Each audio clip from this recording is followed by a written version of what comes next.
नमस्कार, news point लेकर हाजिर हूं मैं राजीव। दोस्तों, बिहार में 17 अगस्त से शुरू हुई या चल रही कहें वोटर अधिकार यात्रा का कल यानी 1 सितंबर को समापन होने जा रहा है और इस समापन से एक नया आंदोलन खड़ा होता नजर आ रहा है। एक नई क्रांति की शुरुआत होते हुए आप देख रहे हैं। आपने देखा कि इस यात्रा को लेकर लोगों में कितना उत्साह रहा। जहां जहां से यात्रा गुजरी, हुजूम उमड़ता रहा। विपक्ष के बाकी नेताओं के साथ आने से यह भी जाहिर हो गया कि अब बात केवल बिहार में वोट चोरी तक नहीं है, बल्कि पूरा देश अब इस सवाल को पूछने लगा है कि उसके वोट असल में गए तो कहां गए।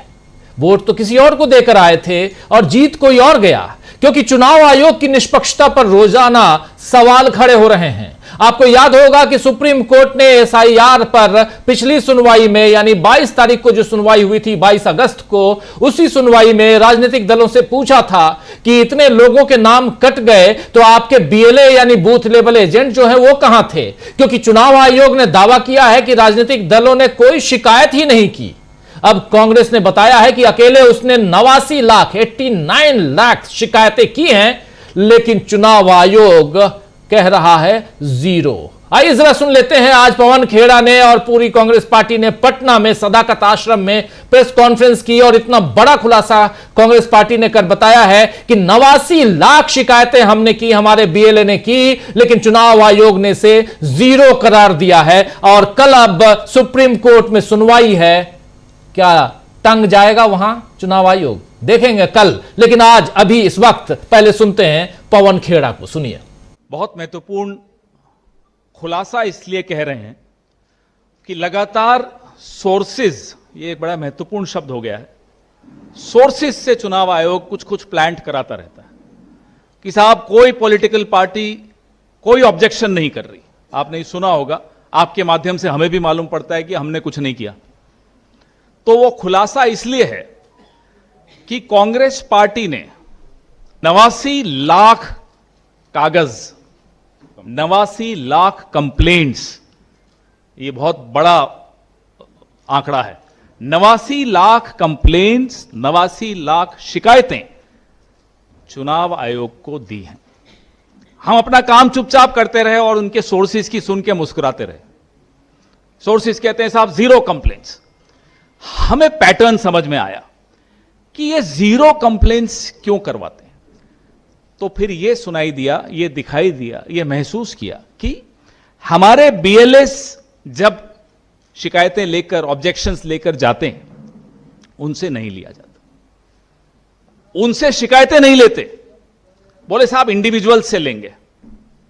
अब इतने कम समय में लाखों लोग अपनी शिकायतें करने एक तो वहां जाएंगे, तो बीएलएस का रोल क्या है बताइए, राजनीतिक दलों का फिर रोल क्या है ये बताइए। हमारा रोल यही है और वो नियमानुसार हमारा रोल है कि बीएलएस ऑब्जेक्शंस वहां जाकर देंगे। फॉर्म 6, 7, 8। अखिलेश जी तो कई इलेक्शन लड़ चुके हैं, राजेश राम जी इलेक्शन लड़ते हैं, शकील भाई इलेक्शन लड़ते हैं, सबको मालूम है क्या है ये।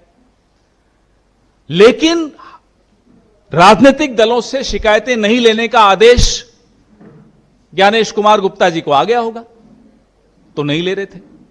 अब 1 तारीख कल है, ऐतिहासिक है। हमारी जो वोटर अधिकार यात्रा है वो 25 जिलों से होती हुई कल पटना में प्रवेश कर रही है और एक बहुत बड़ा मार्च हो रहा है। और कल ही अंतिम तारीख है जब चुनाव आयोग में ऑब्जेक्शंस एसआईआर के तहत जमा कराने का दिन हो। कल वो अंतिम तारीख है। बीएलएस ने बिहार के नागरिकों की आवेदन, आपत्तियां जमा कराने में कोई कसर नहीं छोड़ी, सबकी मदद की।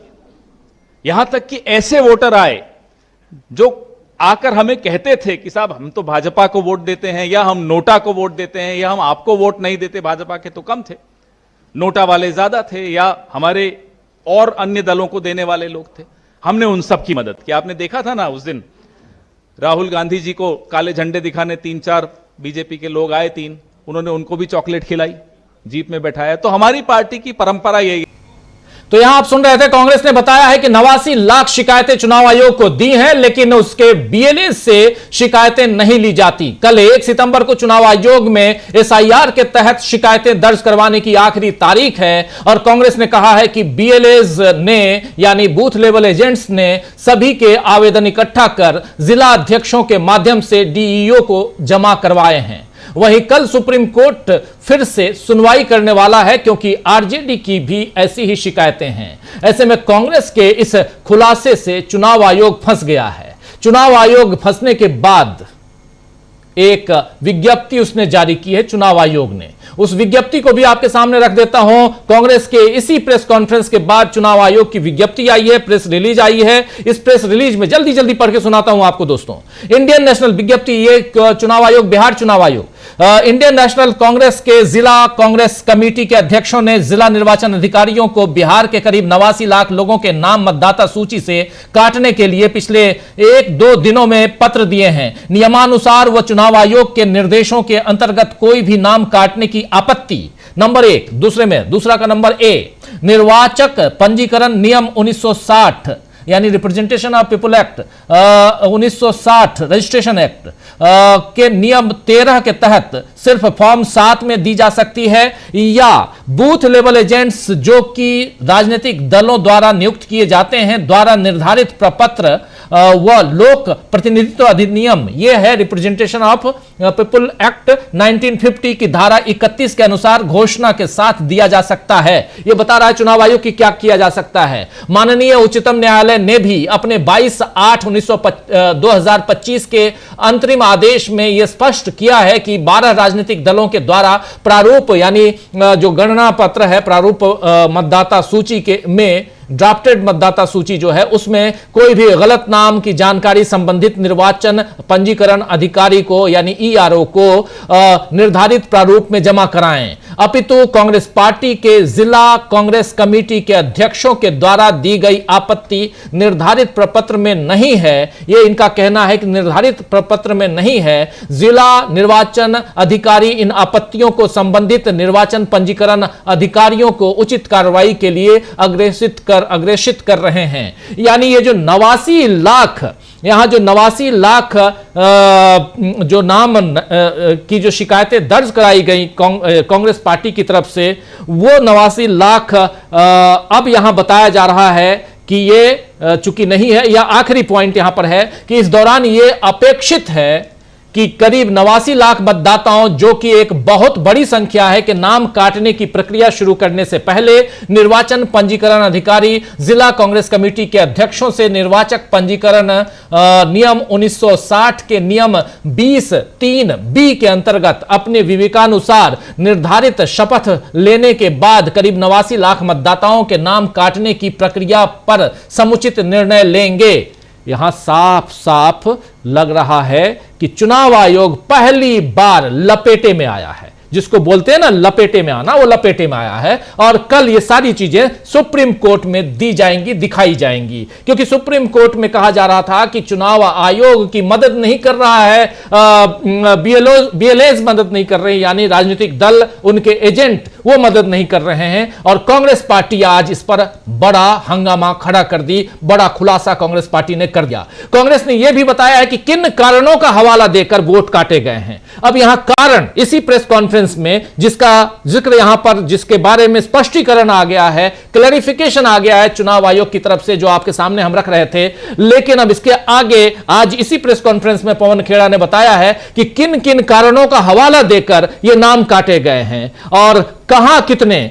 कुल 90,540 बूथों पर 65 लाख वोट काटे गए हैं। 90,540 बूथों पर 65 लाख वोट काटे गए हैं। और चुनाव आयोग ने वोट काटने के 4 कारण बताए हैं। जरा सुन लीजिए पवन खेड़ा को।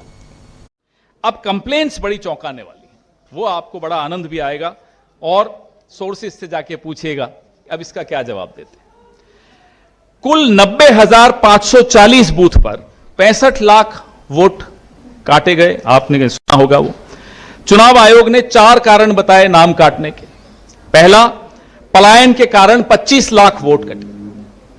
25 लाख पलायन के कारण कटे। दूसरा, 22 लाख मृतक उनके नाम काटे। तीसरा, पते पर अनुपस्थित थे, not present at the address mentioned, उसमें 9,70,000 वोट काटे। और पूर्व में पंजीकृत कहीं और होने की वजह से 7 लाख नाम काटे। यह 65 लाख का आंकड़ा चुनाव आयोग ने हमें आप सबको दिया। कुछ बूथों पर आप हैरान होंगे, 100 से अधिक नाम काटे जाने वाले बूथों की संख्या है 20,368।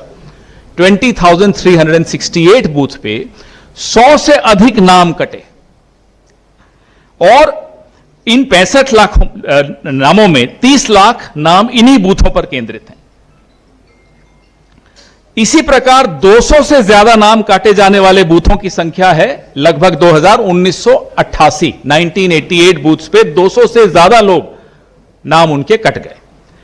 7,613 बूथ ऐसे हैं जहां पर 70% या उससे अधिक महिलाओं के नाम काटे हैं। बताइए, ये समझ नहीं आता कैसे 70% से अधिक महिलाओं के नाम कैसे कट रहे हैं।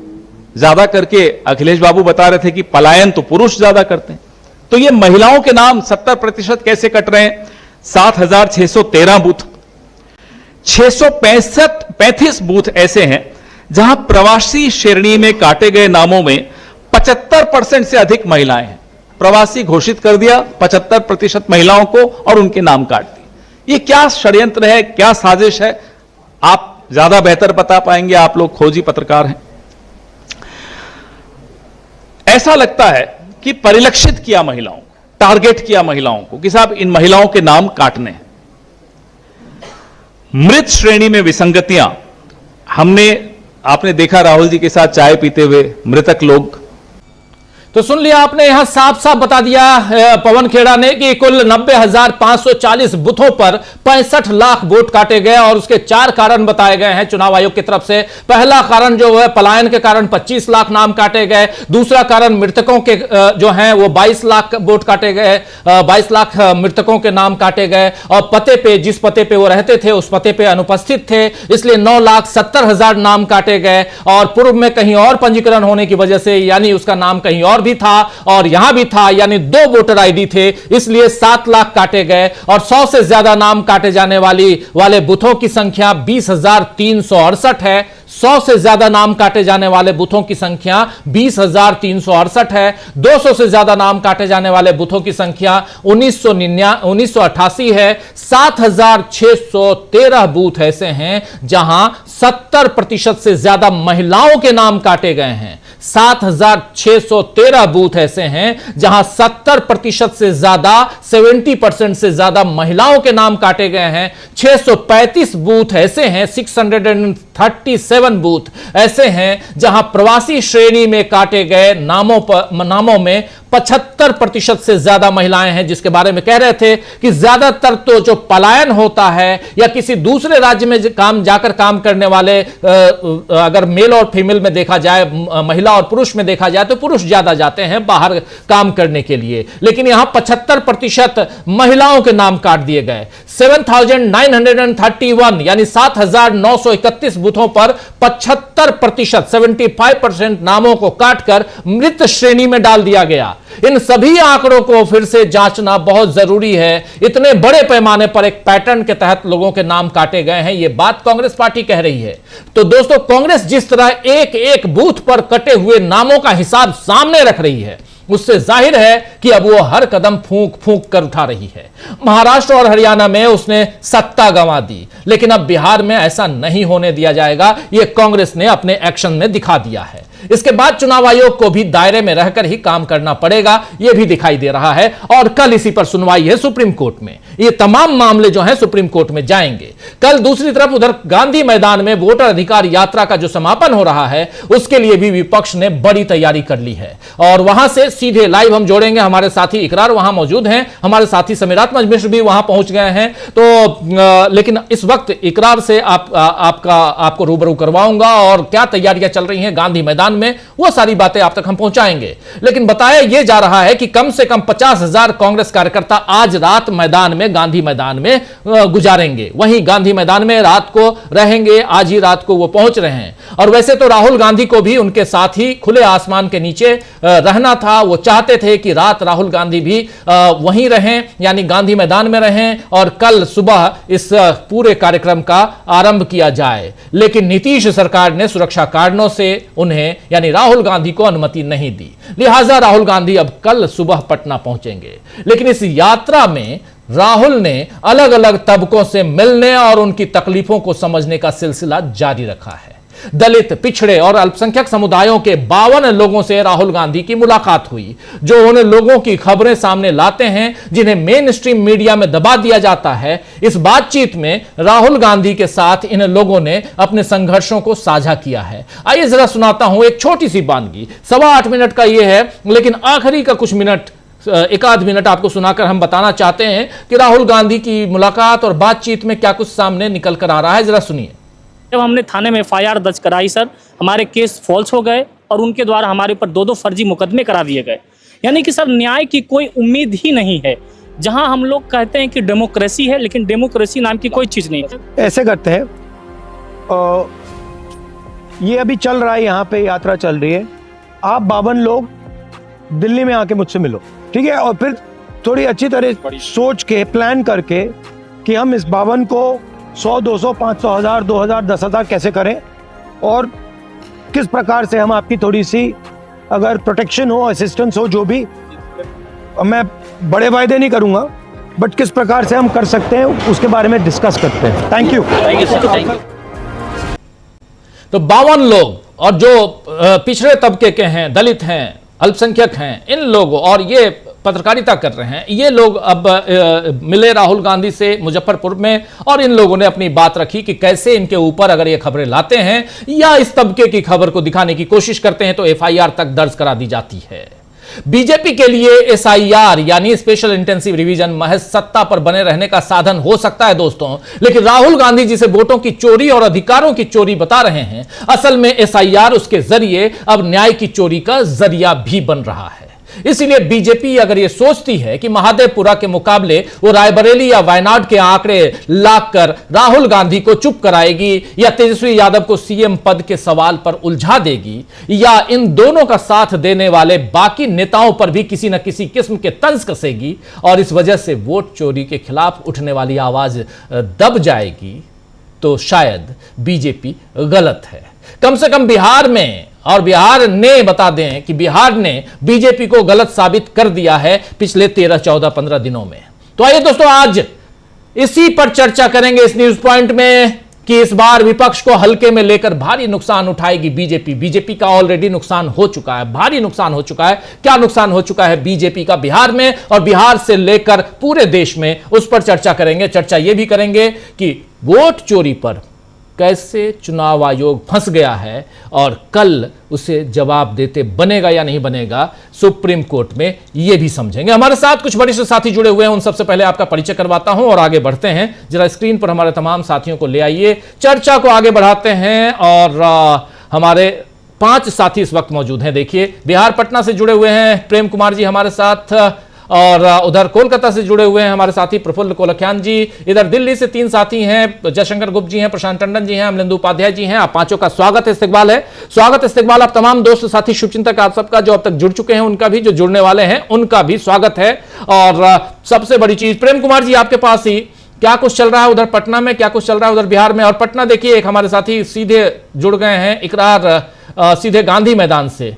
रुकिए थोड़ा सा, वहां पहुंचते हैं, गांधी मैदान चलते हैं, फिर आपके पास आता हूं। इकरार, क्या कुछ चल रहा है पीछे? तो भीड़ भाड़ काफी दिखाई दे रही है, लोगों का आना जाना शुरू हो गया है क्या अभी से?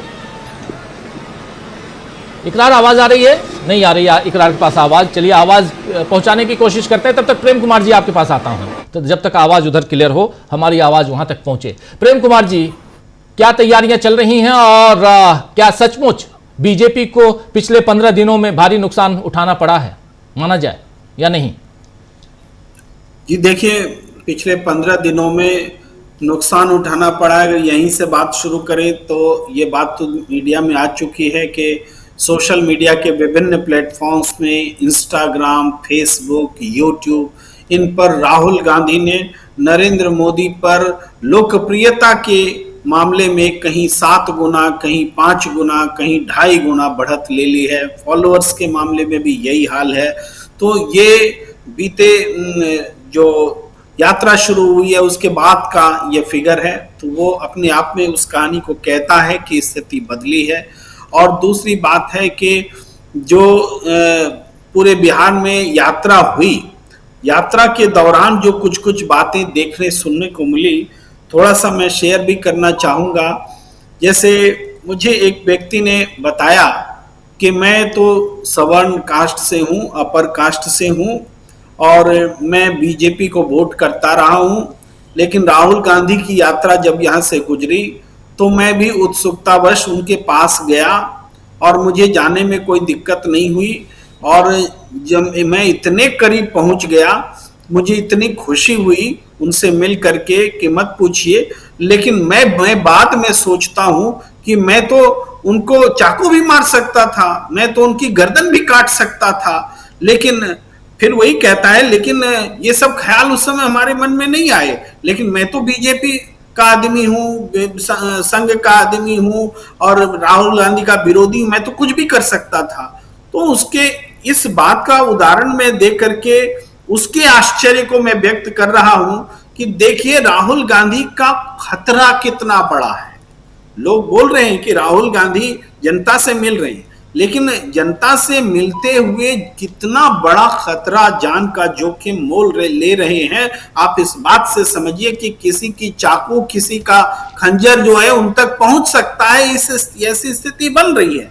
इसको हमें लगता है कि हाईलाइट करने की, ध्यान देने की जरूरत है कि राहुल गांधी की यात्रा मोहब्बत की यात्रा है, टॉफी बांटने की यात्रा है, लेकिन अपनी जान को जोखिम में डालने की यात्रा है। यहीं पर एक और उदाहरण मैं देता हूं, हो सकता है आपके प्रश्न से थोड़ा सा मैं भटकूंगा नहीं, मैं लौट आऊंगा उस प्रश्न पर जी प्लीज। लेकिन एक और उदाहरण देता हूं कि राहुल गांधी हर उस व्यक्ति से मिल रहे हैं, उनको चाहे वो उस बिरादरी से क्यों ना हो जिनके साथ में छुआछूत होता है। तो आप जानते हैं बिहार की जो सामाजिक संरचना है, यहाँ कोई नेता अपने इलाके में भी अगर सवर्ण है तो वो अछूत कैटेगरी में मानी जाने वाली जिनके साथ व्यवहार होता है उस जाति के साथ दूरी रखते हैं, उनके साथ हाथ नहीं मिलाते हैं। लेकिन जब लोगों ने देखा कि अछूत श्रेणी में आने वाली जाति के लोग भी राहुल गांधी के साथ की जीप में चढ़ रहे हैं, राहुल गांधी उनसे हाथ मिला रहे हैं, और इतना ही नहीं, राहुल गांधी उतर करके भी लोगों में सबके साथ बिना भेदभाव के हाथ मिला रहे हैं। तो वैसे ही लोगों का कहना था कि हम तो तर गए, राहुल जी ने मेरा हाथ पकड़ लिया, हम तो तर गए। तर जाने का मतलब तृप्त हो गए, संतृप्त हो गए, और पूरा गांव उस पर खुश है कि राहुल जी ने हमसे हाथ मिलाया। तो इस सामाजिक संरचना में इस बात को भी समझने की आवश्यकता है कि दलित समुदाय जिनसे कोई हाथ नहीं मिलाता, जिनसे कोई सब छुआछूत करते हैं, और नेताओं की बिरादरी तो खास तौर से करती है। उन मौकों को छोड़ दीजिए कि वो उनके घर जाते खाने के लिए और बिस्लरी का बोतल लेके जाते और खाना मंगवा के खाते, उन उदाहरणों को छोड़ दीजिए तो कोई ऐसा नहीं करता। वो राहुल गांधी ने किया है। इसका इम्पैक्ट बहुत बड़ा है, इसका इम्पैक्ट इतना बड़ा है कि मैं फील कर रहा हूं कि भारतीय जनता पार्टी के लोग भी कह रहे हैं कि ऐसी ये यात्रा बीजेपी को करनी चाहिए थी, बीजेपी के लोग क्यों नहीं कर रहे हैं, ऐसी बातें हैं। अब इसका आप देखिए कि डर, बीजेपी को तो कोई तकलीफ नहीं है ना, बीजेपी को एसआईआर से कोई तकलीफ नहीं है।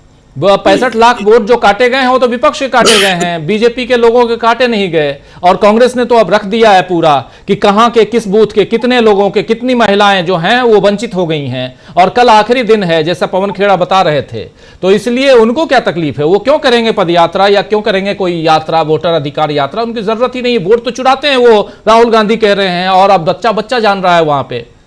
प्रेम कुमार जी, आज 31 तारीख है और अगला कल का दिन बहुत महत्वपूर्ण है। राहुल गांधी को सभा करने से रोका गया है, वो मार्च करेंगे। और हमने देखा है जहां कहीं भी राहुल गांधी की यात्रा को रोकने की कोशिश हुई, चाहे झंडे उतारे गए या हटाए गए या पोस्टर फाड़े गए, उन सभी जगहों पर जनता ने अधिक उत्साह के साथ शिरकत की उस यात्रा में। पटना में भी यही नजारा दिखने वाला है। एक दिन पहले से पूरी चहल कदमी है, लोग उसमें जुड़े हैं। इसके अलावा अदालत की में जो प्रक्रिया होने वाली है, चाहे कांग्रेस ने प्रेस कॉन्फ्रेंस की है, चुनाव आयोग को जवाब दिया है, तो वो भी अदालत में जाने की तैयारी के रूप में देखा जा सकता है। और चुनाव आयोग ने तो कल क्या जवाब देना है इस डर से आज नोटिस जारी कर दिया है, क्योंकि उनको बताना तो पड़ेगा कि आपने इतनी शिकायतें ली क्यों नहीं, 89 लाख शिकायतें जमा क्यों हुई, वो पार्टी अध्यक्ष को, जिला अध्यक्षों को क्यों देना पड़ रहा है, आपने बीएलए से डायरेक्ट क्यों नहीं लिया, और आप कहते हैं कि हमें कोई शिकायत नहीं दी गई। इतना बड़ा झूठ पब्लिक डोमेन में चुनाव आयोग बोल रहा है, और ये झूठ, इस झूठ का भी आज पर्दाफाश हुआ है और अदालत के सामने भी पर्दाफाश होगा। अदालत के सामने अदालत भी उसको डांटेगी चुनाव आयोग को, इसके पूरे आसार हैं। तो कल का दिन बहुत बड़ा दिन, जिसमें राहुल गांधी उस यात्रा का समापन करेंगे और चुनाव आयोग की खिंचाई भी सुप्रीम कोर्ट में हो सकती है। उम्मीद करें कि चुनाव आयोग की ज्यादतियों का भी समापन कल हो जाए। जी उम्मीद यही की जाए, और ये हमारा अधिकार है, इसलिए खुले तौर पे बोल रहे हैं। मुझे भरोसा नहीं है चुनाव आयोग पे, इसलिए मैं कह रहा हूं, एक पत्रकार होने के नाते नहीं, एक आम जनता, एक वोटर होने के नाते मुझे भरोसा नहीं है। प्रेम कुमार जी, आपको भरोसा है? नहीं है। मैं जानता हूं कि हमारे 6 साथी बैठे हैं, किसी को भरोसा नहीं होगा, और जितने साथी देख रहे हैं इस कार्यक्रम को, 99.9% को भरोसा आज की तारीख में नहीं होगा चुनाव आयोग पे। यह तकलीफ है, और इसलिए चुनाव आयोग को, ज्ञानेश कुमार को अभी सोचना होगा कि आखिर कैसे चलाएं अपने इस संवैधानिक संस्था, स्वायत्त संस्था, ऑटोनोमस बॉडी, इसको कहां ले जाकर के पटक दिया है राजीव कुमार ने, ये हम लोगों ने देखा। खैर, आगे बढ़ेंगे, पटना सीधे चलते हैं। आप भी पटना से ही जुड़े हुए हैं, पटना गांधी मैदान से जुड़े हुए हमारे साथी इकरार आवाज आ रही है हमारी आप तक?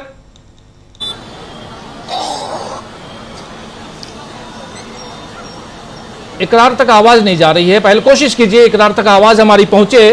और पीछे नज़ारा काफ़ी अच्छा दिखाई दे रहा है, कुछ चमकती हुई लाइटें दिखाई दे रही हैं, वहाँ तक भी हम उस बारे में भी जानने की कोशिश करेंगे कि क्या चल रहा है। इकरार तक पहुँचने की कोशिश हम कर रहे हैं। जल्दी से प्रशांत टंडन जी, चुनाव आयोग क्या सचमुच, जब आज ये 89 लाख, छोटा मोटा आंकड़ा नहीं है प्रशांत जी, 89 लाख विज्ञप्ति आपने देख ली चुनाव आयोग की, हाफती हुई विज्ञप्ति लग रही थी। देखिए राजीव जी, बहुत एक डिस्टर्बिंग ट्रेंड में बताने जा रहा हूं आपको जी। जो अभी आप विश्वास की बात कर रहे थे, विश्वास हिल जाएगा लोगों का जो सुनेगा।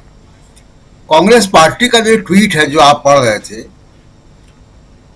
जिसमें पवन खेड़ा जी बता रहे हैं, वो वीडियो है कि 79 लाख लोगों की कंप्लेंट हमने दर्ज की है, उस ट्वीट के नीचे आप जाइए और आप देखिएगा कि बिहार के लगभग सारे जिलों के जिलाधिकारियों ने उसको काउंटर किया है।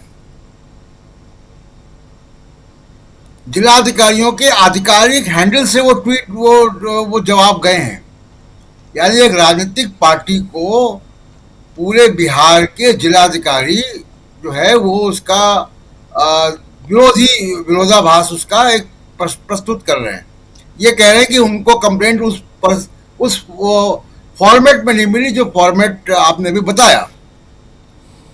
अब सवाल उठता है कि अगर ये जिलाधिकारी या जिला प्रशासन इस तरीके से पॉलिटिकल पार्टी को जवाब दे रहा है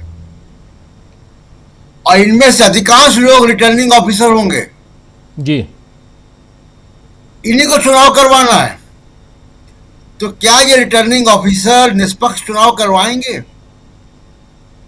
जो एक पॉलिटिकल पार्टी को जवाब दे रहे हैं उसके ट्वीट पे आकर, जबकि चुनाव आयोग की एक विज्ञप्ति आ गई, चुनाव आयोग को अपना पक्ष रखना, चुनाव आयोग ने अपना पक्ष रख दिया, सुप्रीम कोर्ट में दोनों चीज जाएंगी। अब ये अगर जिलाधिकारियों से ट्वीट करवाया गया तो ये बड़ा एक डेंजरस, मैंने कभी ऐसे देखा नहीं है। और सब जगह एक ही भाषा है। मैं, आपने कहा, मैं देख रहा हूं डिस्ट्रिक्ट डीएम गया लिखते हैं, अब तक जिले में किसी भी विधिवत अधिकृत बूथ स्तर अभिकर्ता यानी बीएलए द्वारा 1 अगस्त 2025 को प्रकाशित प्रारूप मतदाता सूची में किसी भी प्रविष्टि पर न तो कोई दावा फॉर्म 6 फॉर्म 6 जबकि नए वोटर्स के लिए है, और न ही कोई आपत्ति फॉर्म 7 दर्ज की गई है जिला निर्वाचन कार्यालय गया। अब देखिए यही इंग्लिश में लिखा हुआ है डिस्ट्रिक्ट गोपालगंज, डीएम गोपालगंज, उसके बाद डीएम डिस्ट्रिक्ट एडमिन सिवान। अब तक जिले वही भाषा, बिल्कुल वही भाषा, एक इंग्लिश एक हिंदी, वही भाषा फिर नालंदा जिला प्रशासन, फिर वही भाषा पश्चिमी चंपारण बेतिया, वही भाषा बिल्कुल वही भाषा रोहतास, वही भाषा समस्तीपुर, वही है यहां पर नवादा, वही किशनगंज, वही अरवल, ये सारे वही है। मैं आपने कहा मैं वही देख रहा हूं, सब वही है, A to Z, एक ही भाषा एक ही लाइन, वही सब कुछ। अब आप सोचिए ये इनमें से अधिकांश लोग और ये राजनीति हो रही, ये राजनीति हो रही है, ये सीधे राजनीति है।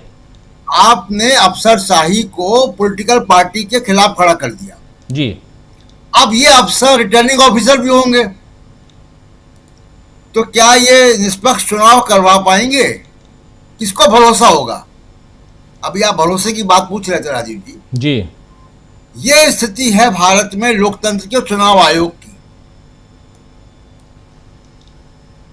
ये सुप्रीम कोर्ट को इसमें संज्ञान लेना चाहिए। कल जब सुनवाई हो तो सुप्रीम कोर्ट के सामने ये बात जानी चाहिए कांग्रेस पार्टी के वकील के मार्फत कि इस तरीके से अगर ब्यूरोक्रेसी को पॉलिटिसाइज किया जाएगा, ब्यूरोक्रेसी का राजनीतिकरण होगा, तो निष्पक्ष चुनाव कैसे कराए जाएंगे जब इसी ब्यूरोक्रेसी को चुनाव करवाने हैं।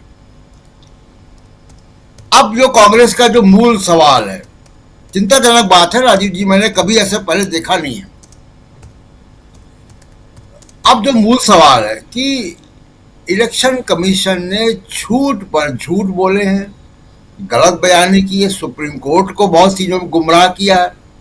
मसलन 800 पेज का उन्होंने रिप्लाई दिया एफिडेविट, और बार बार वो बात कर रहे हैं 2003 के 2002-2003 के इंटेंसिव रिवीजन की, और उसका जो इंटेंसिव रिवीजन का जो गाइडलाइंस है उसको नहीं लगाया। एनेक्सर्स में आपने क्यों नहीं लगाया? वो कहाँ है? जब आरटीआई से मांगी जा रही तो कह रहे हैं कि हमको मिल नहीं रहा है। तो और 2002-03 के इंटेंसिव रिवीजन में नागरिकता का सवाल नहीं था, वो बहुत आसान था, समय लेके किया गया था, बीएलओ घर घर गए थे।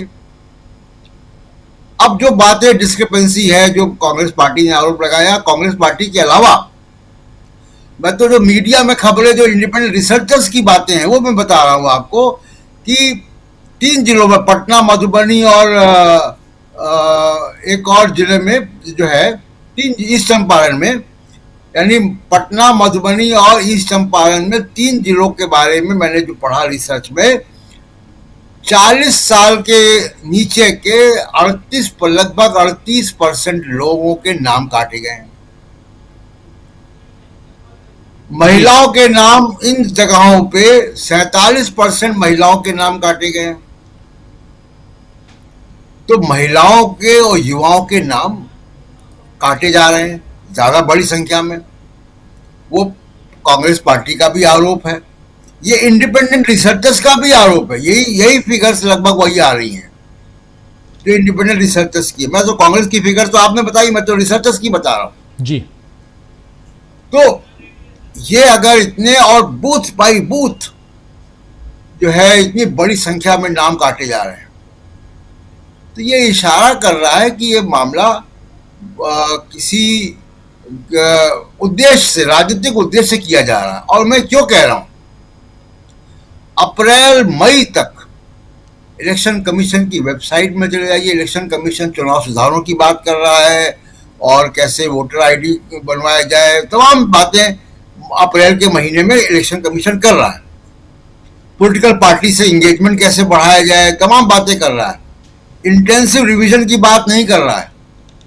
अचानक 24 जून को शाम को 6:15 बजे इनकी प्रेस रिलीज आ जाती है।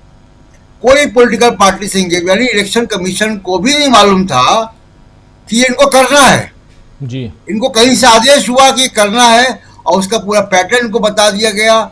इनको ये भी बता दिया गया होगा कि किसके नाम काटने, किसके रखने, वो पूरा आ गया होगा, क्योंकि ममता बनर्जी ने आरोप लगाया था कि बीजेपी से जुड़ी हुई एक चुनाव को मैनेज करने वाली एजेंसी उसके पीछे थी, जो बंगाल में फर्जी वोटर मिले थे।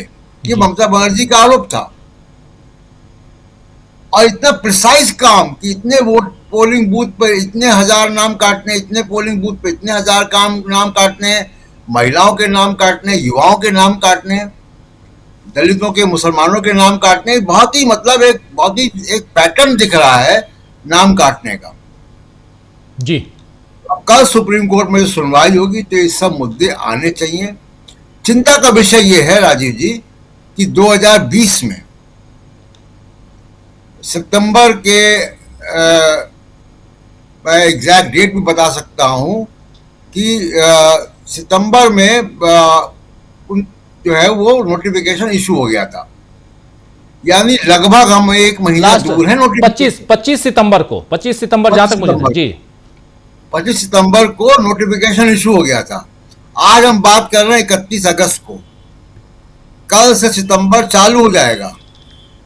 30 सितंबर तक तो अभी इनका अपना वो रहेगा, अपनी जांच होगी, ईआरओ जाएगा घर, जांच करेगा। अब आप सोचिए कि आपको नवंबर में विधानसभा भी गठित करनी है, अक्टूबर नवंबर में चुनाव करवाने हैं, सितंबर में नोटिफिकेशन आएगा। क्या इस एसआईआर से बनी हुई वोटर लिस्ट से चुनाव कराया जा सकता है? ये सुप्रीम कोर्ट को तय करना है कल।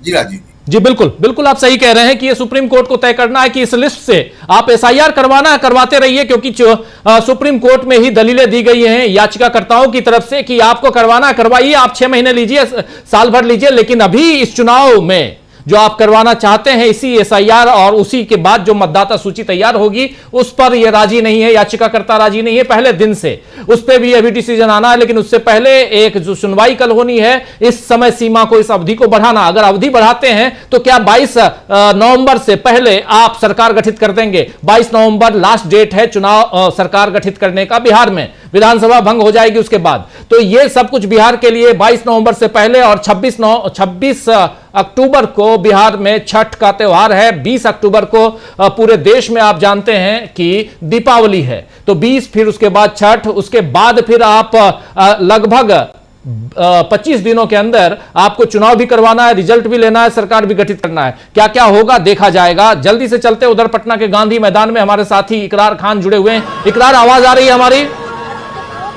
जी जी बिल्कुल आ रही है सर। बिल्कुल इकरार, क्या कुछ चल रहा है पीछे? क्या गाना बजाना चल रहा है या कुछ और चल रहा है? जी बिल्कुल, जैसा हमने दोपहर में भी आपको बताया था, सुबह से जो पटना का गांधी मैदान है वो लगातार टेंट लगाने से लेकर तमाम तरीके के जो कार्य है वो यहाँ किए जा रहे थे।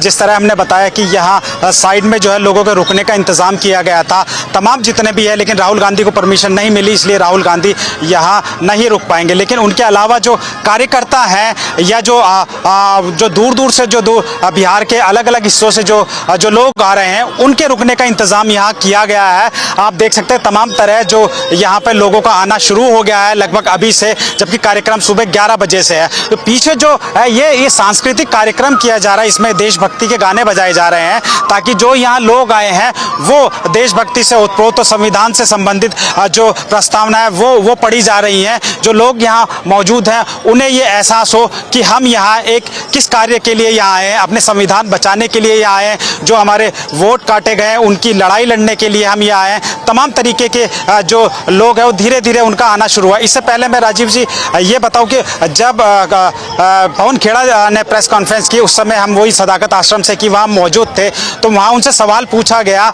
कि ये 79 लाख का कौन सा आंकड़ा है, क्या है? तो उन्होंने बताया कि नाम तो 65 लाख काटे गए हैं। तो उन्होंने ये जानकारी दी कि क्योंकि अलग अलग कैटेगरीज में हमने दी है शिकायत, जैसे किसी का नाम अगर गलत है तो वो कैटेगरी अलग हो गई, और उसके अगर घर का एड्रेस भी गलत है, तो इस तरीके से ये 79 लाख का जो है आंकड़ा बैठा है। क्योंकि कुछ जो गोदी मीडिया वो भी इस बात को चलाएगा कि नाम तो 65 लाख काटे गए, लेकिन 79 लाख का क्या आंकड़ा। इसके साथ साथ कांग्रेस ने एक सबसे इस बार जो कार्य किया है वो सबसे बढ़िया ये कार्य किया है कि सभी जितनी भी शिकायतें दी है उनकी रिसीविंग ली है। पवन खेड़ा ने बाकायदा प्रेस कॉन्फ्रेंस में ये हमें दिखाया कि इस बार जैसे अखिलेश यादव ने जब शिकायत दी थी तो चुनाव आयोग द्वारा कहा गया था कि हमें कोई शिकायत नहीं मिली है, तो पवन खेड़ा ने साफ तौर पर वो सारी रसीदें दिखाई गई। तो ये जो तमाम जो आप भी जो डीएम के जो बयान आप पढ़ रहे थे, तो वो समझ में नहीं आ रहा कि जब आपने रिसीविंग दी है, शिकायतें जब प्राप्त की है, तो आप इस तरीके के पब्लिक डोमेन में जो है वो इस तरीके की कैसे बयानबाजी कर सकते हैं। तो कांग्रेस ने इस बार जो है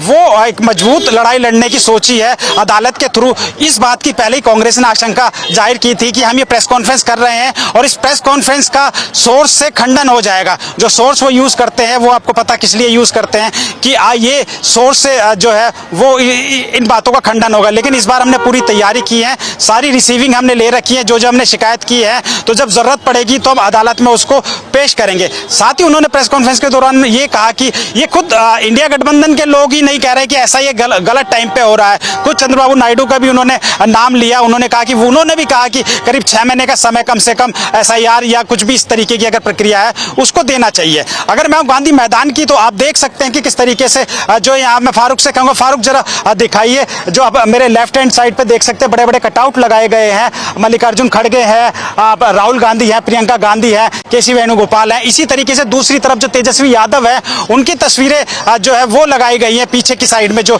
जहाँ से गेट का एंट्री है। ये मैं गेट नंबर 1 की तरफ खड़ा हूँ, जहाँ से कल यात्रा की शुरुआत होगी। इसी मंच से, जो पीछे मंच है जहाँ पर सांस्कृतिक कार्यक्रम जो किए जा रहे हैं, उसी मंच के बगल से ये रास्ता जाएगा, यहीं से यात्रा की शुरुआत होगी। आप देख सकते हैं तमाम इस तरीके का यहाँ माहौल है, लोग बैठ रहे हैं, आपस में बातें कर रहे हैं, तमाम के किस तरीके से जो मौजूदा सरकार है वो उनके अधिकारों को छीनने की कोशिश कर रही है। एक तरीके से यहाँ जो कई आस पड़ोस के जो पटना से भी कुछ लोग हैं, जो अभी हमने कुछ लोगों से जब आते समय बात करी तो उन्होंने कहा कि हम ये देखने आए हैं कि कितना बड़ा आयोजन है। अभी तक लोगों का ये कहना है कि जिस तरह से टेंट और ये इंतजाम किया गया है, ऐसा इंतजाम इससे पहले इतनी रैलियां हुई हैं लेकिन उनमें नहीं किया गया, क्योंकि गांधी मैदान का ये इतिहास रहा है कि बहुत बड़ा मैदान है, इस मैदान को भरना बहुत मुश्किल होता है। लेकिन जिस तरीके के यहाँ इंतजाम किए गए हैं उससे ये अंदाजा लग रहा है कि लाखों की भीड़ कल पटना में मौजूद होगी। साथ ही साथ कांग्रेस ने एक चीज और की, कांग्रेस ने कहा कि जो कांग्रेसी नेता है विभिन्न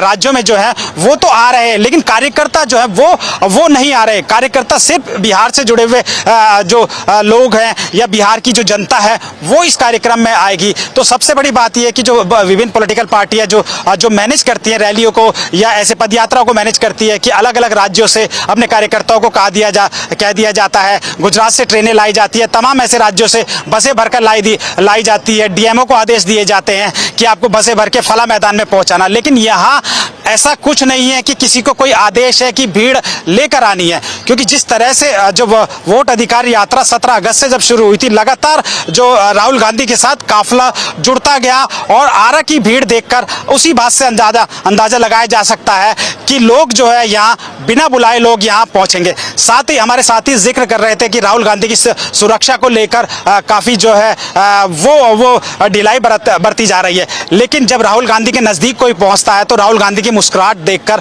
वो राहुल गांधी का हो जाता है। जैसा आपने खुद देखा, दिखाने आए थे काले झंडे, लेकिन वो राहुल गांधी के फैन होकर निकले। यही पूरी यात्रा में जो राहुल गांधी के बारे में, राहुल गांधी की जो छवि निकल कर आई, वो खुद लोगों को बुला के उनसे बात कर रहे थे। चाहे छोटी बच्ची हो उसको बुला रहे थे, या उन्हें कोई शिकायत देने आ रहा था वो शिकायत ले रहे थे। उनके साथ साथ जो तेजस्वी यादव हैं, तेजस्वी यादव का भी ये देखा गया कि एक रील आपने देखी होगी, एक वीडियो देखा होगा, एक ने कहा जी फला आदमी का टिकट कटना चाहिए, तो तेजस्वी ने कहा ठीक है, आपने कहा उसका टिकट काट दिया। तो इस तरह से जो है लोकल जो लोग आसपास के जो लोग हैं उनसे संवाद करना किसी भी बड़े नेता के लिए, एक मतलब कार्यकर्ताओं के लिए या आम लोगों के लिए बहुत बड़ी बात होती थी। लेकिन राहुल गांधी, तेजस्वी यादव और कल अखिलेश यादव ने ये साबित कर दिया है कि हम लोग आप लोगों से बने हैं, आप लोगों ने हमें बनाया है, इसलिए हम आप लोगों के बीच आ रहे हैं और जो आपको अपनी समस्या है वो बताइए। सबसे पहला हमारा जो मकसद होना चाहिए वो मकसद होना चाहिए संविधान की रक्षा करना। उसी संविधान की रक्षा के लिए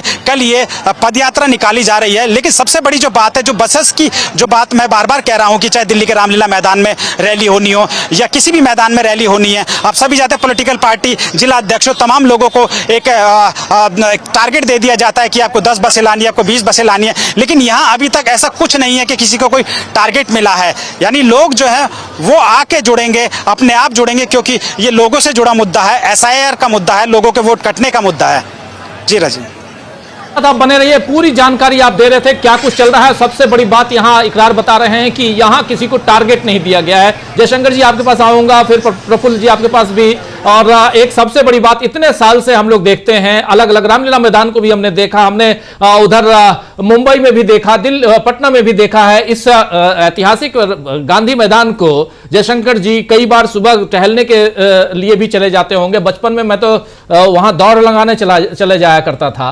और इस गांधी मैदान को बहुत नजदीक से हम लोगों ने देखा है। उसको भरना बहुत मुश्किल होता है, बहुत मुश्किल होता है। और इस ढंग का, वो देख रहा हूं मैं, इस ढंग का आयोजन बहुत कम, 15 अगस्त के समय भी इतना बड़ा आयोजन नहीं होता है जब झंडा फहराने की बात आती है तो। लेकिन इसको कैसे देखा जाए? और ओवरऑल गांधी मैदान मायने नहीं रखता, मायने जनता और स्वतः स्फूर्त अगर लोग आते हैं। क्योंकि खबर मेरे पास भी बिहार से यही आ रही है कि जो रैली, जो यात्रा निकली है, उस यात्रा में स्वतः स्फूर्त लोग खुद आए हैं। और लोगों ने, जैसे प्रेम कुमार जी भी बता रहे थे कि चला गया देखने के लिए, जबकि वो वोटर विपक्ष का नहीं है, बीजेपी का वोटर है, चले गए देखने के लिए।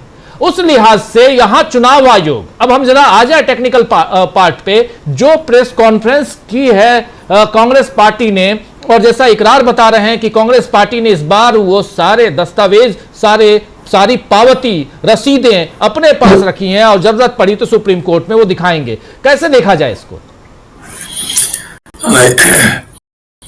सबसे पहले राजीव जी, पिछली बार जब हम लोग बैठे थे तो मैदान में जो वोटर अधिकार यात्रा की रैली का समापन होगा, मुझे लगता है कि ऐतिहासिक रैली होगी, ऐतिहासिक भीड़ जमा होने वाली है। गांधी मैदान को अतीत में हम बहुत सारी रैलियां हमने देखी हैं। नरेंद्र मोदी की रैली भी 2014 की देखी है, जिसमें वो तक्षशिला को बिहार में बता रहे थे, तक्षशिला विश्वविद्यालय को, और चंद्रगुप्त को गुप्त वंश का बता रहे थे, या सिकंदर को उन्होंने, सिकंदर के दीन इलाही के बेड़ा को उन्होंने गंगा के पास डुबो दिया था।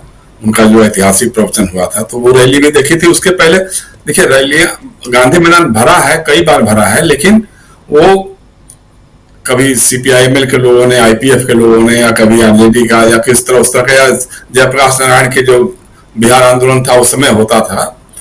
लेकिन मुझे लगता है कि इस बार सारी ताकतें एक साथ जमा हो गई हैं और जनता स्वतः स्फूर्त इसमें शामिल हो गई है। उसने इस वोटर अधिकार यात्रा से खुद को जोड़ लिया है, क्योंकि जिस ढंग की बातें उभर करके आ रही हैं, दिन रात जो आ रही है उभर करके, लोगों के मन मस्तिष्क में बैठ गया है कि भाई ये जरूर कुछ न कुछ धांधली हो रही है, जिसके कारण ये जीता हुआ चुनाव ये हार जाते हैं, या हारा हुआ चुनाव ये जीत जाते हैं। क्योंकि मीडिया में भी हर तरह से लोगों ने देखा, महाराष्ट्र में हो, चाहे हरियाणा में हो, चाहे दिल्ली में हो, चाहे लोकसभा के चुनाव में भी हो, तो कैसे रिजल्ट बदल जाता है, उसको लेकर के एक जनमानस में पूरी धारणा बन चुकी है। अब ये जो उत्साह राहुल गांधी और तेजस्वी यादव की रैली में, चुनाव ये यात्रा के दौरान दिखाई दे रहा है, अब तो उसमें अखिलेश यादव भी शामिल हो गए। मुझे लगता है कि शायद कल की रैली में अन्य क्षेत्रीय दलों के नेता और जो इंडिया अलायंस के नेता हैं वो भी शामिल होंगे, मुझे लगता है ऐसा है। तो उसका जो बनेगा संदेश जाएगा पूरे बिहार में, वो एकदम अलग ढंग का होगा। और जो ये जन उत्साह और जन आक्रोश है, अगर ये नवंबर तक, विधानसभा के चुनाव तक ये कायम रहा, तो मुझे लगता है कि इसमें कहने में कोई संदेह नहीं है, कोई हिचक नहीं है कि बिहार एनडीए के हाथ से खिसक रहा है। लेकिन वही है कि थोड़ा सा तकनीकी मामलों में भी इनको सावधान रहना पड़ेगा, क्योंकि चुनाव आयोग या इस तरह की जो संस्थाएं हैं जो खुल करके बीजेपी के लिए काम कर रही हैं, मतलब हम लोग तो क्या, हम तो शुरू से ही कहें कि बीजेपी के फ्रंटल ऑर्गेनाइजेशन के रूप में ही काम कर रहे हैं, उनका जो ये बना हुआ ढांचा हमारा केचुआ का। लेकिन जैसे अब ये है, जैसे उन्होंने कहा कि साहब जो बीएलए ने जो शिकायतें लेके आए थे उनको नहीं लिया, इसलिए नहीं लिया क्योंकि वो निर्धारित प्रपत्र पर नहीं थे, या जो जिलों में जो जमा कराई गई है, कांग्रेस के लोगों ने जो जमा कराई है वो भी निर्धारित प्रपत्र के अनुसार नहीं है। तो ये इसी को बहाना बनाएंगे, इसी को ये तकनीकी आधार बनाएंगे। मुझे लगता है सुप्रीम कोर्ट में भी यही कहेंगे कि जब कहा गया था कि भाई आपको निर्धारित प्रपत्र पे शिकायतें या आपत्तियां दर्ज करानी थी, तो आपने नहीं किया, इन्होंने जनरल वे में ला करके इसे रख दिया है। अब उसको किस ढंग से सुप्रीम कोर्ट लेता है क्योंकि बहुत सारे इसके साथ बहुत सारे और भी सवाल जुड़े हुए हैं ना। ये एसआईआर की प्रक्रिया जो है इसी समय क्यों, जब बिहार विधानसभा का चुनाव आसन्न है, सबको मालूम है कि अक्टूबर नवंबर में चुनाव होने वाला है, और फरवरी में मतदाता सूचियां संशोधित होकर के आई थी, जो लोकसभा के चुनाव के बाद संशोधन हुआ था मतदाता सूचियों में, वो फरवरी 2025 में आई थी। तो आप उसी पे चुनाव करा लेते, बाद में आप एसआईआर कराते।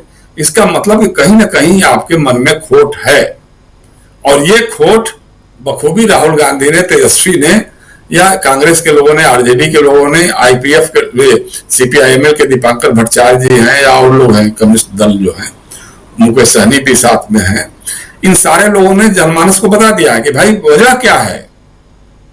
ये काम तो बाद में भी हो सकता था ना। इसका मतलब कि कहीं ना कहीं आपके मन में खोट है, और आप इस तरह की मतदाता सूची बनाना चाहते हैं जो भाजपा के लिए मुफीद हो, जनता दल यू के लिए मुफीद हो, उनके गठबंधन के लिए मुफीद हो, और विपक्ष के लिए खराब साबित हो, उसकी हार का कारण बनने का एक साबित हो, जरिया साबित हो।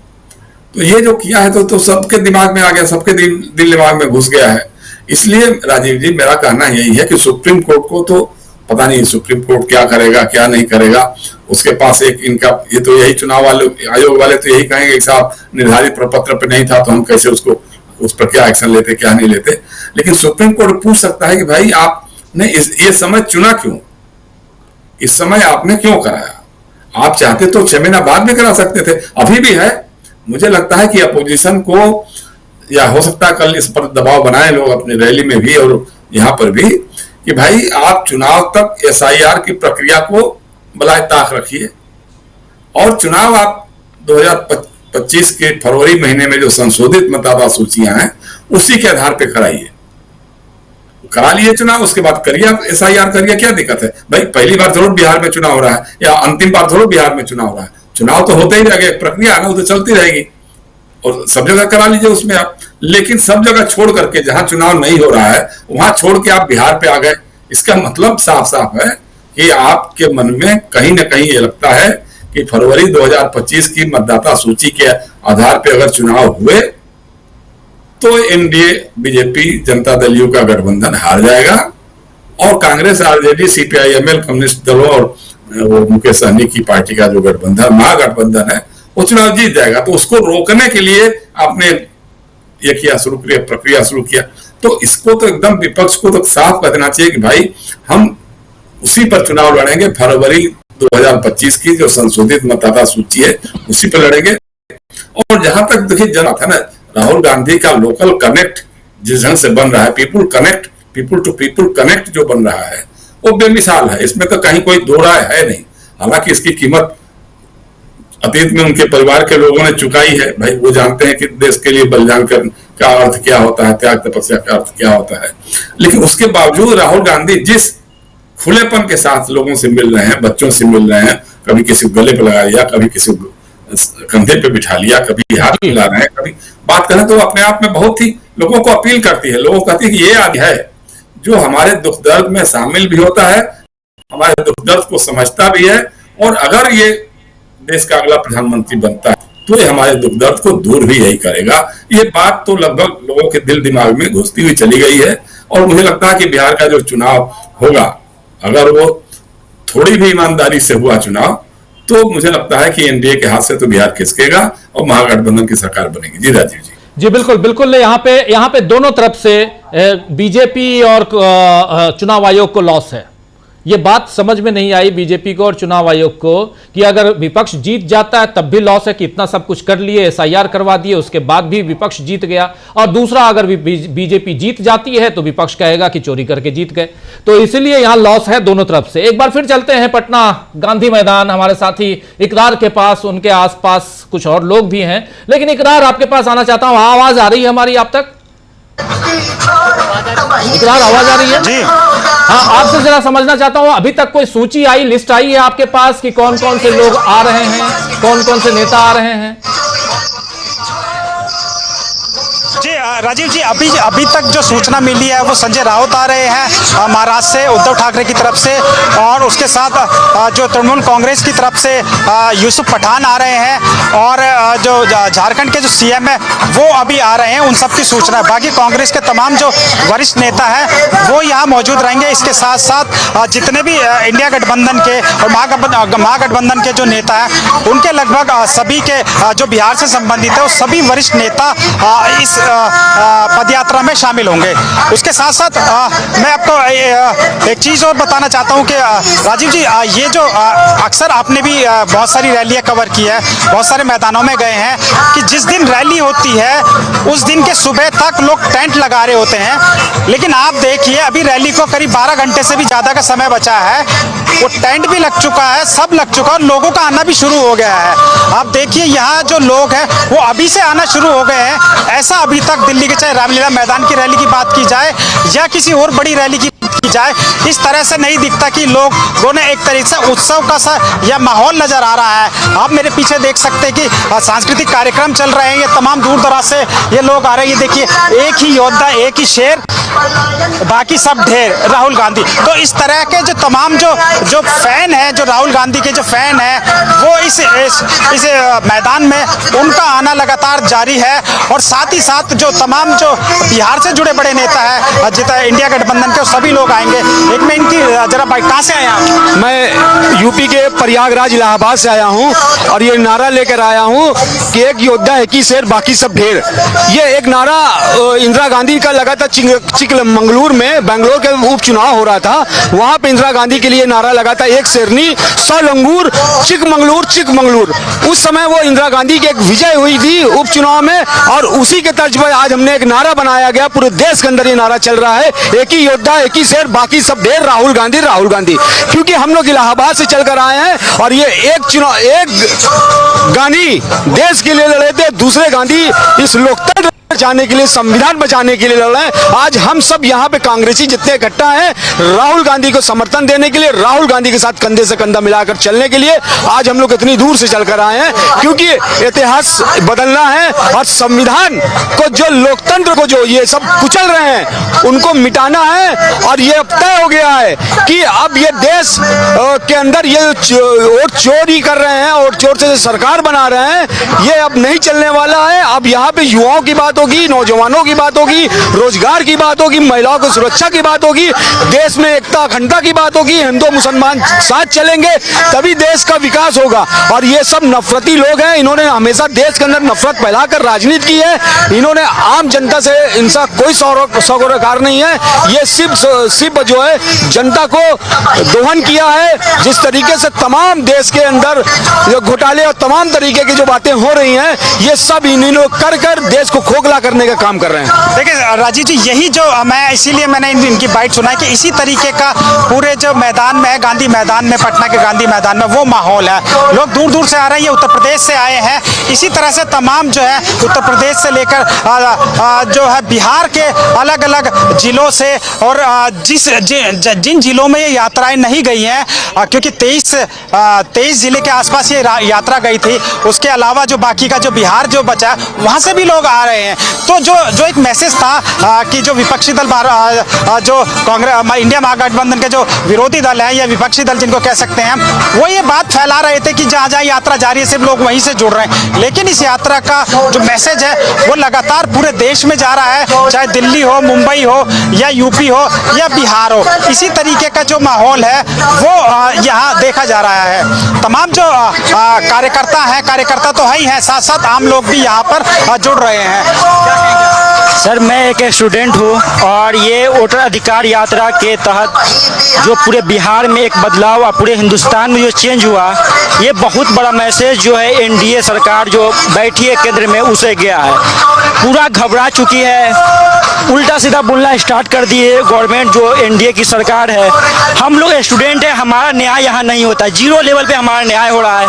हम लोग एग्जाम दे देते हैं, लेकिन हमारा रिजल्ट क्या होता है आप जो मीडिया के माध्यम से जानते ही है। हम लोग को मारा जाता है, घसीटा जाता है, सदन के बाहर लाठी चार्ज किया जाता है। लेकिन ये जननायक राहुल गांधी जी एक नई उम्मीद, एक नई ताकत, एक नई सोच लेकर आए हैं और हम लोग राहुल गांधी जी के उम्मीद पे टिके हैं। उनको मजबूत देने के लिए एक स्टूडेंट मैं सीतामढ़ी से चलकर आया हूँ एक दिन पहले, क्योंकि अपनी न्याय, अपनी बात रख सकूँ आपके माध्यम से, जो भी टीवी न्यूज आपके माध्यम से रख सकूँ ताकि हमारी बात पहुँच सके लोगों तक। ये बहुत बड़ा मैसेज है कि राहुल गांधी जी वोटर अधिकार यात्रा, न्याय यात्रा लेकर पहुंची और हर जिले के लोग यहाँ पे आना स्टार्ट हो गया। आप देख रहे हैं पूरा वोटर अधिकार यात्रा के तहत भर रहेगा। क्या आप भी कांग्रेस के कार्यकर्ता हैं, आम लोग हैं आप? नहीं, मैं आम लोग हूँ, स्टूडेंट हूँ। मैं यहाँ बस अपनी न्याय, अपना हक लेने के लिए आया हूँ ताकि अपनी आवाज राहुल गांधी को बोल सके कल खड़ा होकर सबसे आगे कि हमको जो न्याय नहीं मिल रहा, हमको न्याय दिया जाए। 4 सितंबर को जितने भी युवा है, जो भी स्टूडेंट है, वो रोड पे उतर रहे हैं। 4 सितंबर को हम लोग उसमें एकदम आगे आगे रहेंगे। वहाँ हम लोग का फेस दिखेगा, लेकिन हम लोग पे लाठी चार्ज होगा। अब भी हम आपके माध्यम बोल रहे हैं, हम लोग पे लाठी चार्ज होगा, उस दिन तो होगा, देखिएगा।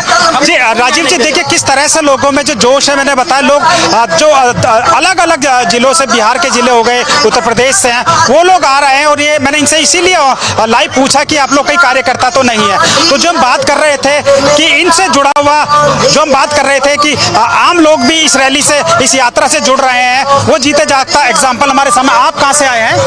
हम इलाहाबाद प्रयागराज से, इलाहाबाद उत्तर प्रदेश पड़ता है।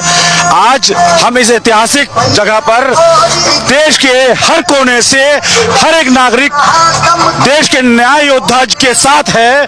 इसका कारण ये है कि आज हमारे इस देश में हमारे मत को, जो हमारा अधिकार है, उसको छीना गया है और उसका शोषण किया गया है, उसका हनन किया गया है। ये देश के हर एक नागरिक हिंदुस्तानी इसके लिए आक्रोश में है कि अब ये नहीं चलेगा, हमारे हकों को मारा गया है। देश का हर एक योद्धा, हर एक नागरिक आज राहुल गांधी के साथ है। और ये आप देख रहे हैं कि कल यहाँ जनसभा है और यात्रा है, उससे पहले यहाँ सैकड़ों हजारों लोग यहाँ इकट्ठा एकत्रित है।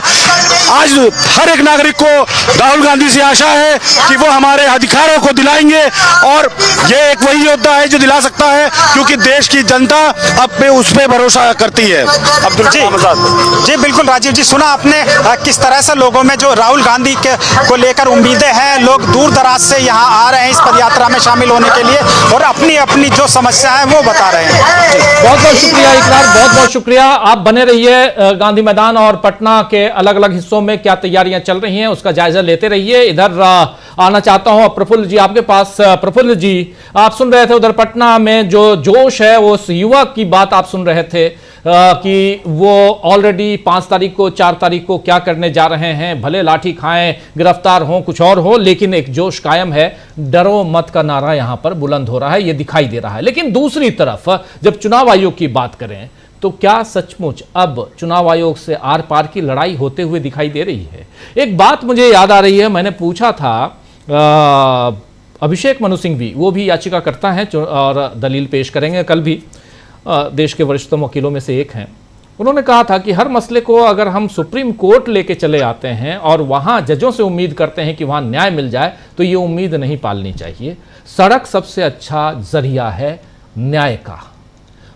और ये बात मुझे अच्छी लगी। एक वकील ये बात अगर कह रहा है तो वो बहुत कुछ देखते हुए, वो सिर्फ वकील नहीं बल्कि वो राजनेता भी है। एक नहीं बल्कि चौथी बार राज्यसभा से सांसद, और वैसे में ये बात अगर कह रहे हैं और वो दिखाई दे रहा है कि अगर आपको कहीं न्याय न मिले तो आप सड़क पे जाइए, जनता की अदालत में जाइए और वहां आपको न्याय जरूर मिलेगा। ये उम्मीद की जाए क्या यहां बिहार में, और खासकर जब एक मतदाता होने के नाते, इस देश के मतदाता होने के नाते, मैं नागरिक वर्ड यूज नहीं करूंगा क्योंकि यहां नागरिकता की पहचान करना चुनाव आयोग का काम नहीं है, लेकिन एक मतदाता होने के नाते जिसके वोट चोरी किए जा रहे हैं, और क्या इसे सड़कों पे जहां राहुल गांधी, तेजस्वी यादव और ऐसे तमाम नेता और देश के और भी दूसरे नेता पहुंच गए इस यात्रा में, इन लोगों ने जो न्याय मांगने की गुहार लगाई जनता के बीच, वो कहां तक पहुंची है? प्रफुल्ल कोलखियान जी। धन्यवाद। देखिए, आपने बिल्कुल सही कहा कि इसे हमें मतदाता के रूप में ही अपने पहचान को आगे करने की जरूरत है, क्योंकि यह मतदाता के अधिकार का ही मामला है। देखिए, जो अभिषेक मनु सिंघवी जी ने कहा, बड़े वकील हैं, राजनेता भी बड़े हैं, उनका राजनीतिक अनुभव भी है, बड़े आंदोलनों को उन्होंने देखा। उन्होंने बिल्कुल सही कहा है कि सारे मसले अदालत से हल नहीं किए जा सकते, क्योंकि देखिए अदालत का तो अंतःकरण होता है, अदालतों के फैसले नैतिक निर्णय के विषय नहीं होते हैं, क्योंकि उनको दिए हुए कानून के हिसाब से उनको अपना एक फैसला लेना होता है और उनकी कई सीमाएं होती हैं। कई बार मैं भी इस बात को महसूस करता हूं कि राजनीतिक गुणवत्ता के आधार पर ही हमारी न्यायिक गुणवत्ता या अन्य गुणवत्ताओं का निर्धारण हुआ करता है। देखिए इस बार जो बिहार में जो राहुल गांधी जी की यह जो यात्रा निकली है, वोटर अधिकार की यात्रा, अफसरशाही को बहुत गरूर हो गया था पिछले दिनों कई बार इस तरह से, तो संस्थाओं और नौकरशाहों को भी अपनी औकात का पता चल जाएगा इस आंदोलन के माध्यम से। क्योंकि देखिए अभी जिस ढंग से दिख रहा है, जो 89 लाख जो शिकायतें हैं और उसको ये कह रहे हैं, और जो डीएम लोग मैंने ट्वीट करके बता रहे हैं कि ये फॉर्मेट में नहीं है, उनकी जानकारी के लिए बताऊं, ये प्रशासनिक अधिकारियों का पुराना खेल होता है कि कोई भी अगर इस तरह का ज्ञापन वो स्वीकारते हैं तो उसकी एक अंतर्निहित बात होती है कि received but not content not verified not scrutinised, इस तरह का वो देते हैं, उनका होता है। और अभी जो हमारे यहाँ डॉक्यूमेंट प्रिजर्वेशन पॉलिसी सरकार ने बना के दिया है, अधिकार दिया है संस्थाओं को, उस हिसाब से वो किसी भी डॉक्यूमेंट को गायब कर देते हैं और बोलते हैं कि अब ये मिल नहीं रहा है, इसको हमने प्रिजर्व नहीं किया था। तो एक तो ये है कि इनको पता चल जाएगा कि ये किसका। लेकिन देखिए जो बता रहे हैं, तकनीकी बात बता रहे हैं, ये जो फॉर्म 6 और 7 है, ये किसी एग्जाम का फॉर्म नहीं है सर, ये किसी परीक्षा का, प्रतियोगी परीक्षाओं का फॉर्म नहीं है, ये मतदाता को रजिस्टर्ड करने का फॉर्म है और यह दायित्व चुनाव आयोग का है। अगर इसमें किसी प्रकार की खामी थी तो उसको दूर करना आपका काम था समय रहते। इन अधिकारियों को विवेकाधिकार क्यों दिया जाता है? क्योंकि जहां किसी भी कारण से, किसी भी परिस्थिति में अगर कोई कानून है, अगर उसका पालन नहीं हो पा रहा है या उसमें कठिनाई आ रही है, तो उस कठिनाई से पार पाने के लिए ही तो विवेकाधिकार का प्रावधान होता है। विवेकाधिकार का प्रावधान पक्षपात के लिए नहीं होता है, बल्कि कानून को लागू करने में जो कठिनाई आ रही है उस कठिनाई को पार पाने के लिए होता है। ये कहकर ये अदालत में मेरा ख्याल है नहीं निकल पाएंगे कि ये तकनीकी आधार पर नहीं दिया गया था इसलिए हमने इसकी सुनवाई नहीं की। आपकी जो शिकायतें थी, आपको जब इतना गरूर था, आपको लग रहा था ये नहीं, हमारा जो प्रशासनिक ढांचा कैसा है, अरे नीचे ना आपको 1,60,000 बीएलओ थे और बीएलएस वगैरह थे, लेकिन फैसला करने वाला ऊपर में तो एक आदमी था। हमारे एडमिनिस्ट्रेशन का ढांचा किस प्रकार का है? आखिर अंतिम फैसला कहां जाएगा? ईआरओ कितना देखेगा? उसकी एक मानवीय सीमा है। आप तो दूसरों को बता देते हैं कि इसको डॉक्यूमेंट को रीड करने में इतने 36 साल न कितने साल, 3600 साल लग जाएंगे। आपको नहीं पता था कि इन डॉक्यूमेंटों को ठीक से स्क्रूटनाइज करने में आपके अधिकारियों को कितने वक्त लगेंगे। रही बात की इस मतदाता सूची पर चुनाव होंगे कि नहीं, मुझे तो उसमें शुरू से ही शक रहा है कि इनका इरादा हमको ठीक नहीं लगता है। पहले से भी बोलते रहे हैं, आप पहले से भी बोल रहे हैं कि इस पे नहीं होगा चुनाव, ऐसा लग रहा है आपको? तो मैं बता रहा हूँ, इसलिए नहीं होगा लगता है क्योंकि वो जो पुरानी कोई मतदाता सूची इस समय में है ही नहीं। जो मतदाता सूची है वो SIR के माध्यम से है, बाकी मतदाता सूची को उन्होंने स्क्रैप कर दिया है। तभी तो फॉर्म 6 भरवा रहे हैं सबसे। अगर किसी एक आदमी का भी नाम उसमें होता तो उस मतदाता फिर उसका फॉर्म क्यों भरवाते? नहीं भरवाना चाहिए था। तो इसका मतलब है कि ये अच्छा, इस बीच में जो नए लोग आए हैं उन नए लोगों को क्यों आप मत देने से, मतदान के अधिकार से वंचित करेंगे? अगर आप जनवरी में किए हैं तो आपको अप्रैल या अक्टूबर में आए वाले जो मतदाता सूची जो रेगुलर अपडेशन होता है उसमें उन नामों को शामिल किया जाना चाहिए था। लेकिन जो नए मतदाता आए हैं उनको आप वंचित कर देंगे अगर पुराने मतदाता सूची के आधार पर करवाएंगे तो। ये बहुत संवेदनशील मामला है, इसलिए इनके पास कोई मतदाता सूची वैध रूप से मुझे नहीं लगता है कि उपलब्ध है, या सुप्रीम कोर्ट इसको मानेगा, कहेगा कि अगर स्पेशल इंटेंसिव रिवीजन आप कह रहे हैं तो स्पेशलिटी तो यही ना है कि आपने पूरे के पूरे मतदाता सूची को ही खारिज कर दिया। कब ऐसा हुआ था? इसके पहले कभी हुआ था? कोई एग्जाम्पल है कि सारे के सारे? पहला जो मतदाता था वो हिमाचल प्रदेश का था, जो हमारा प्रथम जो आम चुनाव हुआ था उस समय में किन्नौर का, उसका जो नेगी साहब थे उनको लोग आज भी याद करते हैं। और उस समय से ही ये बात है कि मतदाता सूची बनाना, आग्रह पूर्वक मतदाताओं को उसमें शामिल करवाना चुनाव आयोग का दायित्व है। चुनाव आयोग कोई प्रशासनिक अथॉरिटी उस ढंग की नहीं है, ये अपनी इस बात को नहीं समझते हैं। और जब कल पता नहीं सुप्रीम कोर्ट में क्या होगा नहीं होगा, लेकिन मुझे नहीं लगता है कि सुप्रीम कोर्ट में एक केस को स्टैंड कर पाएंगे, अपना कोई डिफेंस ले पाएंगे। आप बीएलए का लेते हैं, बीएलए का किस प्रकार का आपने सहयोग मांगा था ना बीएलए का। राजनीतिक पार्टियां, देखिए भारत का मतदाता और चुनाव आयोग और मतदाता के बीच में हम किसी राजनीतिक पार्टी को क्यों आने दें जी। अब बार बार ये कहा जा रहा है कि अब उस पार्टी के मतदाता थे। आपको कैसे पता कि मैं किस पार्टी का मतदाता हूं? और अगर नहीं मालूम है, मैं क्या बंधुआ मतदाता हूं? इसलिए चुनाव आयोग का एक काम था, हमारे और चुनाव आयोग के बीच में कोई राजनीतिक पार्टी नहीं है, कम से कम ये मतदाता सूची बनाने के मामले में। तभी तो कहा गया था, जब चुनाव जो लोग घर घर पहुंचाते थे पहले स्लिप लिख करके राजनीतिक पार्टियां, चुनाव आयोग ने कहा कि नहीं, यह गलत है, हमारे लोग जाएंगे आपको चिट देंगे, और जिसमें उनका नंबर वगैरह लिखा रहता है, और चुनाव आयोग ने इसको नोटिफाई करके मना किया गया था। अब आप कैसे दे रहे हैं? अच्छा, जो पार्टियां देती हैं तो कहती क्या है कि अगर बूथ में मेरा ये लेके जाइएगा तो जिस पर चुनाव चिन्ह है उसको फाड़ के घर ही में रख दीजिएगा, वहां पता न चले।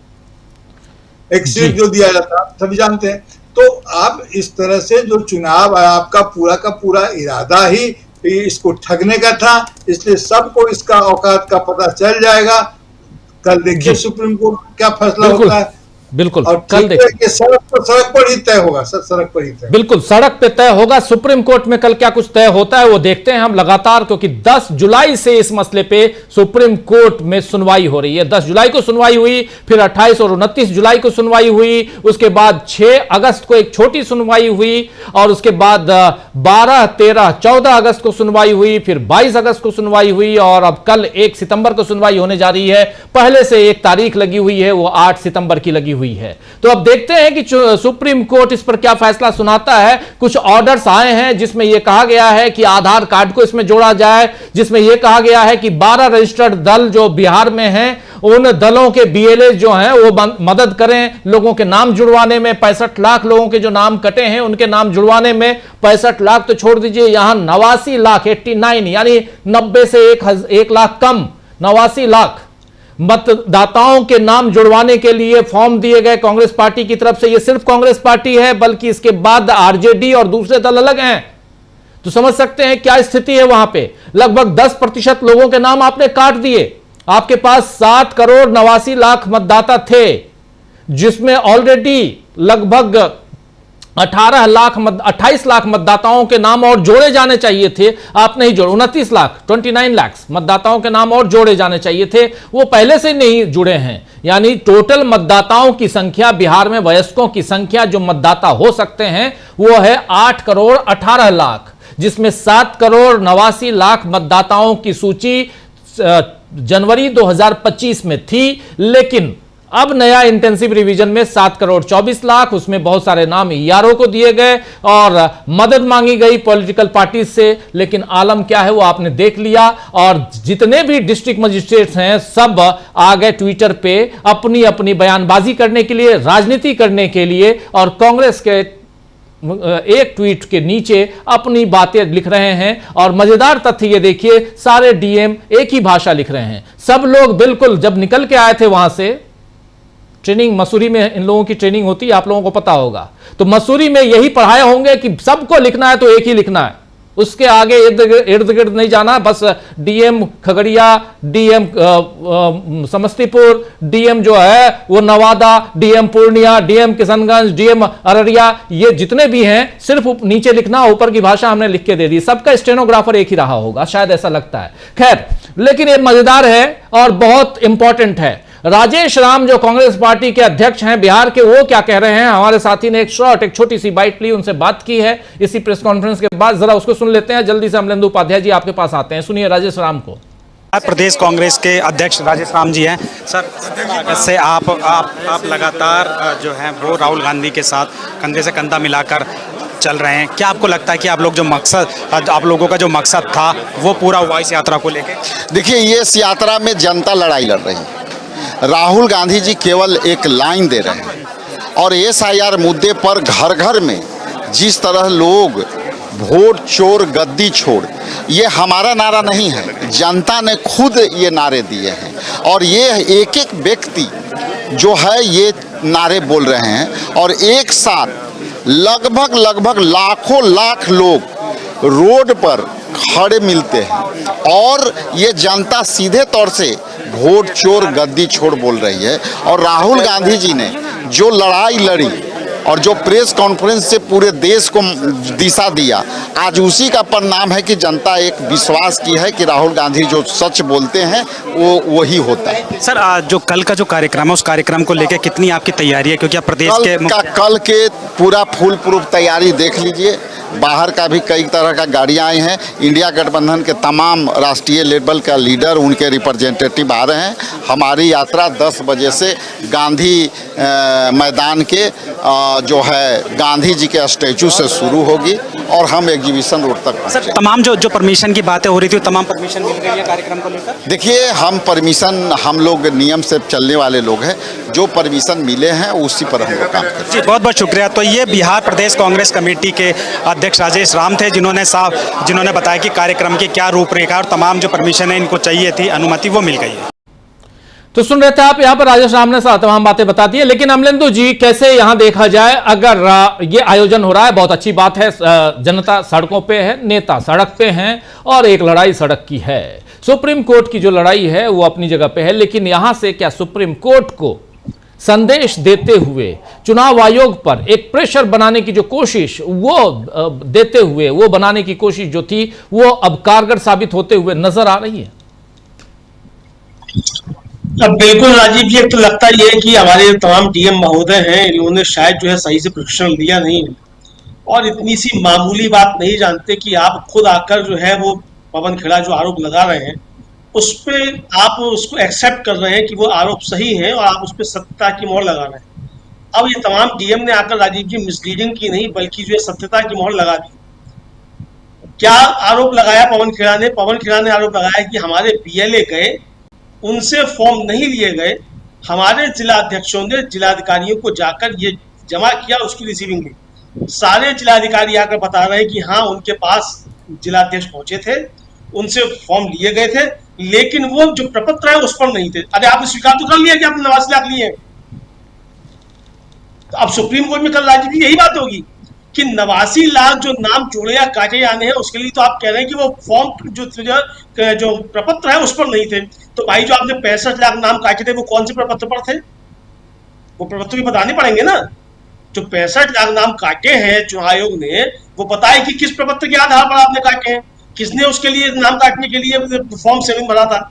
अगर आपको फॉर्म 6 चाहिए नया फॉर्म भरने के लिए और आपको दिया जा रहा है, आप बता रहे साहब वो BLA को नहीं दिया गया, सीधे आगे यारों को दे दिया गया।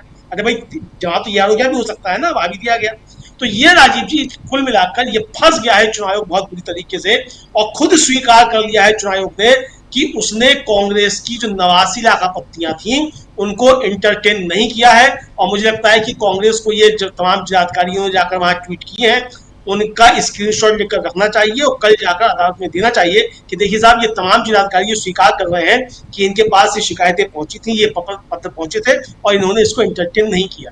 तो ये राजीव जी सुप्रीम कोर्ट की मानना भी है और ये स्वीकार कर लिया चुनाव आयोग ने कि उसने बहुत बड़ी धांधली की है। अब ये बीजेपी को जिताने के लिए की है कि नीतीश कुमार को हराने के लिए की है, किसके लिए की है, ये राजनीतिक दलों का काम रहा। लेकिन ये बात सच है कि चुनाव आयोग ने बेईमानी की है, 89 लाख जो प्रपत्र थे उनको एक्सेप्ट नहीं किया है, ये बात एकदम सामने आ चुकी है। अब राजीव जी अगर 89 लाख जो है ये और 65 लाख ये, तो यानी कि जो कहा जा रहा था कि 20 करोड़ के वो 2 करोड़ नाम कटेंगे ही कटेंगे, तो क्या चुनाव आयोग वास्तव में इस पे आमादा है कि 2 करोड़ नाम काटेगा ही काटेगा? जो पहली मुलाकात जो इंडिया गठबंधन के लोग गए थे मिलने के लिए, उससे कहा था ज्ञानेश कुमार गुप्ता जी ने, तो आप पहले से तैयार किए बैठे हैं 2 करोड़ नाम कटेंगे। दूसरा राजीव जी पवन खेड़ा ने एक और बात कही आज प्रेस कॉन्फ्रेंस में, उन्होंने कहा कि 75% जो मृत लोग हैं उनके नाम अभी भी मतदाता सूची में है। तो क्या इनके जो मतदाता सूची में मृत लोगों के नाम है, क्या इनके जरिए भी एक खेल करने की कोशिश की जा रही है चुनाव को प्रभावित करने की?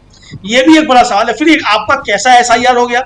आपने कहा यह था कि शुद्ध मतदाता सूची बन रही है, कोई मतदाता छूटे नहीं, तो 89 लाख ये और 65 लाख वो, इतने मतदाता तो छूटे जा रहे हैं, और उसके बाद 75% जो मृत नाम है वो उसमें शामिल आ गए। तो ये कैसी शुद्ध मतदाता सूची हुई? कैसे आपका नारा कि साहब कोई मतदाता छूटे नहीं? तो इसका मतलब राजीव जी, चुनाव आयोग इस देश के संविधान के साथ, इस देश के लोकतंत्र के साथ बहुत बड़ा छल कर रहा है, बहुत बड़ा धोखा कर रहा है, ये साफ तौर पर नजर आ गया है। अब जहां तक राजीव जी सवाल ये है कि सुप्रीम कोर्ट से क्या होगा, सुप्रीम कोर्ट से जो भी होगा देखा जाएगा। एक तो अभी तो मांग ये है कि भाई 1 हफ्ता बढ़ाया जाए, तो 1 हफ्ता बढ़ाया जाए, 1 हफ्ता बढ़ भी सकता है, लेकिन सुप्रीम कोर्ट से आशाएं राजीव जी इसलिए होती हैं कि भाई चूंकि संविधान का कस्टोडियन। लेकिन आप क्या कहेंगे राजीव जी कि जब हमारे CJI जो है 2 केंद्रीय मंत्रियों के साथ एक ही चार्टर्ड विमान से अरुणाचल प्रदेश जाते हैं, लौट कर आते हैं, और फिर उसके बाद जो हाईकोर्ट का जज जो है, जो राहुल गांधी को सजा देता है, वो एक कॉलेजियम की सदस्य की आपत्ति के बावजूद बन जाता है सुप्रीम कोर्ट का जज, और CJI के भतीजे साहब जो है वो हाई कोर्ट के जज बन जाते हैं ठीक उसी समय। तो आप क्या कहेंगे? तो ज्यादा कोई आशा करने की आवश्यकता नहीं है। अभिषेक मनु सिंघवी चूंकि वरिष्ठ अधिवक्ता हैं, तो उन्होंने बहुत सी बातें अपने कानून के दायरे में रहते हुए कही हैं, लेकिन हम लोग इस बात को खुलकर कह सकते हैं कि अदालतों से भी अब लगता है कि अब ज्यादा उम्मीद करने की आवश्यकता नहीं है। जब आप उम्मीद जो कुछ बची है वो सड़कों से ही बची, और सड़कें अगर ठीक रहेंगी तो अदालतें भी ठीक रहेंगी, चुनाव भी ठीक रहेगा, और सरकार भी ठीक रहेगी। बिल्कुल, लास्ट लाइन आपकी बहुत इंपॉर्टेंट है, ये गांठ बांध लेनी चाहिए राजनेताओं को और देश की जनता को भी। सड़कें सुनसान नहीं होनी चाहिए, और ये बात कही गई थी, लोहिया जी ने कही थी, आप जानते हैं। लेकिन आना चाहता हूं प्रेम कुमार जी आपके पास जरा फिर से। प्रेम कुमार जी, क्या सड़कें जो हैं वो अभी तो बिहार और बिहार से ही, और राहुल गांधी कह रहे थे कि आगाज हो चुका है क्रांति का, कल से हम एक दूसरी दिशा में। जी देखिए, हमारे कई साथी जो पटना से आ रहे हैं या पटना को जा रहे हैं, वहां अभी से बताने लगे हैं कि जाने आने में दिक्कत होने लगी है, और एक एहतियात भी है कि सुबह घर से ना निकले, अगर जरूरी काम हो तभी निकले, ये सब किस्म का भी एहतियात है।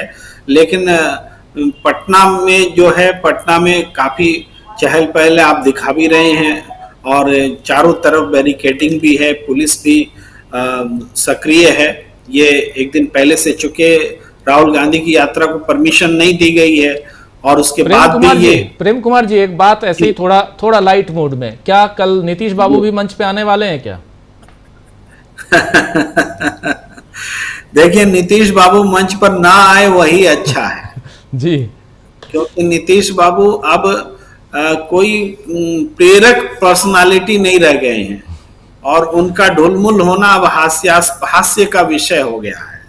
और ढुलमुल हो सकते हैं, लेकिन अब पहले वाली बात नहीं है कि जिधर नीतीश होंगे उधर सरकार बनेगी, वैसी बात नहीं है। हम तो इस चुनाव में अगर एक महत्वपूर्ण पॉइंट देख रहे हैं तो वो ये कि इस चुनाव में सबसे ज्यादा नुकसान अगर किसी पार्टी को होने जा रहा है तो वो नीतीश बाबू की पार्टी होगी, जिनको सबसे ज्यादा नुकसान होगा। तो वो पहले जैसे हालात नहीं है, नए फैक्टर हैं। जन स्वराज पार्टी का भी आगमन हुआ है, उसकी भी उपस्थिति दिख रही है हमें, और 10% के आसपास तो हमारा आकलन है कि वो दिखेगी। तो इससे भी बहुत कुछ चुनाव इधर उधर होने जा रहा है। पर ये जो एक कॉमन फैक्टर जो थ्रेड है दिख रहा है, वो थ्रेड कभी होता नहीं है कि स्टेट लेवल पर कोई राष्ट्रीय स्तर का नेता, वो भी नरेंद्र मोदी जी को छोड़ दे तो अपोजिशन में कभी कोई नेता बना हो, ऐसा पहला बिहार में दिख रहा है कि राहुल गांधी इस इलेक्शन को प्रभावित करते हुए दिख रहे हैं, जबकि वो स्टेट के लीडर नहीं है, राष्ट्रीय नेता है। और स्टेट के जो लीडर्स हैं वो राहुल गांधी के साथ में एक दिन भी हमारा मिस ना हो, कहीं हमारा वोट बैंक खिसक ना जाए, इसलिए वो राहुल गांधी से चिपके हुए हैं। ये भी एक नजरिया दिख रहा है। लेकिन कुल मिला के महागठबंधन के पॉइंट ऑफ व्यू से अगर देखें तो महागठबंधन के तमाम नेता इस यात्रा को सफलतापूर्वक अंजाम देने में कामयाब हुए हैं। लोगों में ऊर्जा भर आई है और हर तबके समाज के लोग जुड़े हैं, और महागठबंधन या कांग्रेस को इस बात का फायदा है कि जैसा कि आपने कहा कि बीजेपी को इसकी आवश्यकता ही नहीं है कि वो एसआईआर के लिए सड़क पर उतरे, कि वोट के अधिकार के लिए सड़क पर उतरे।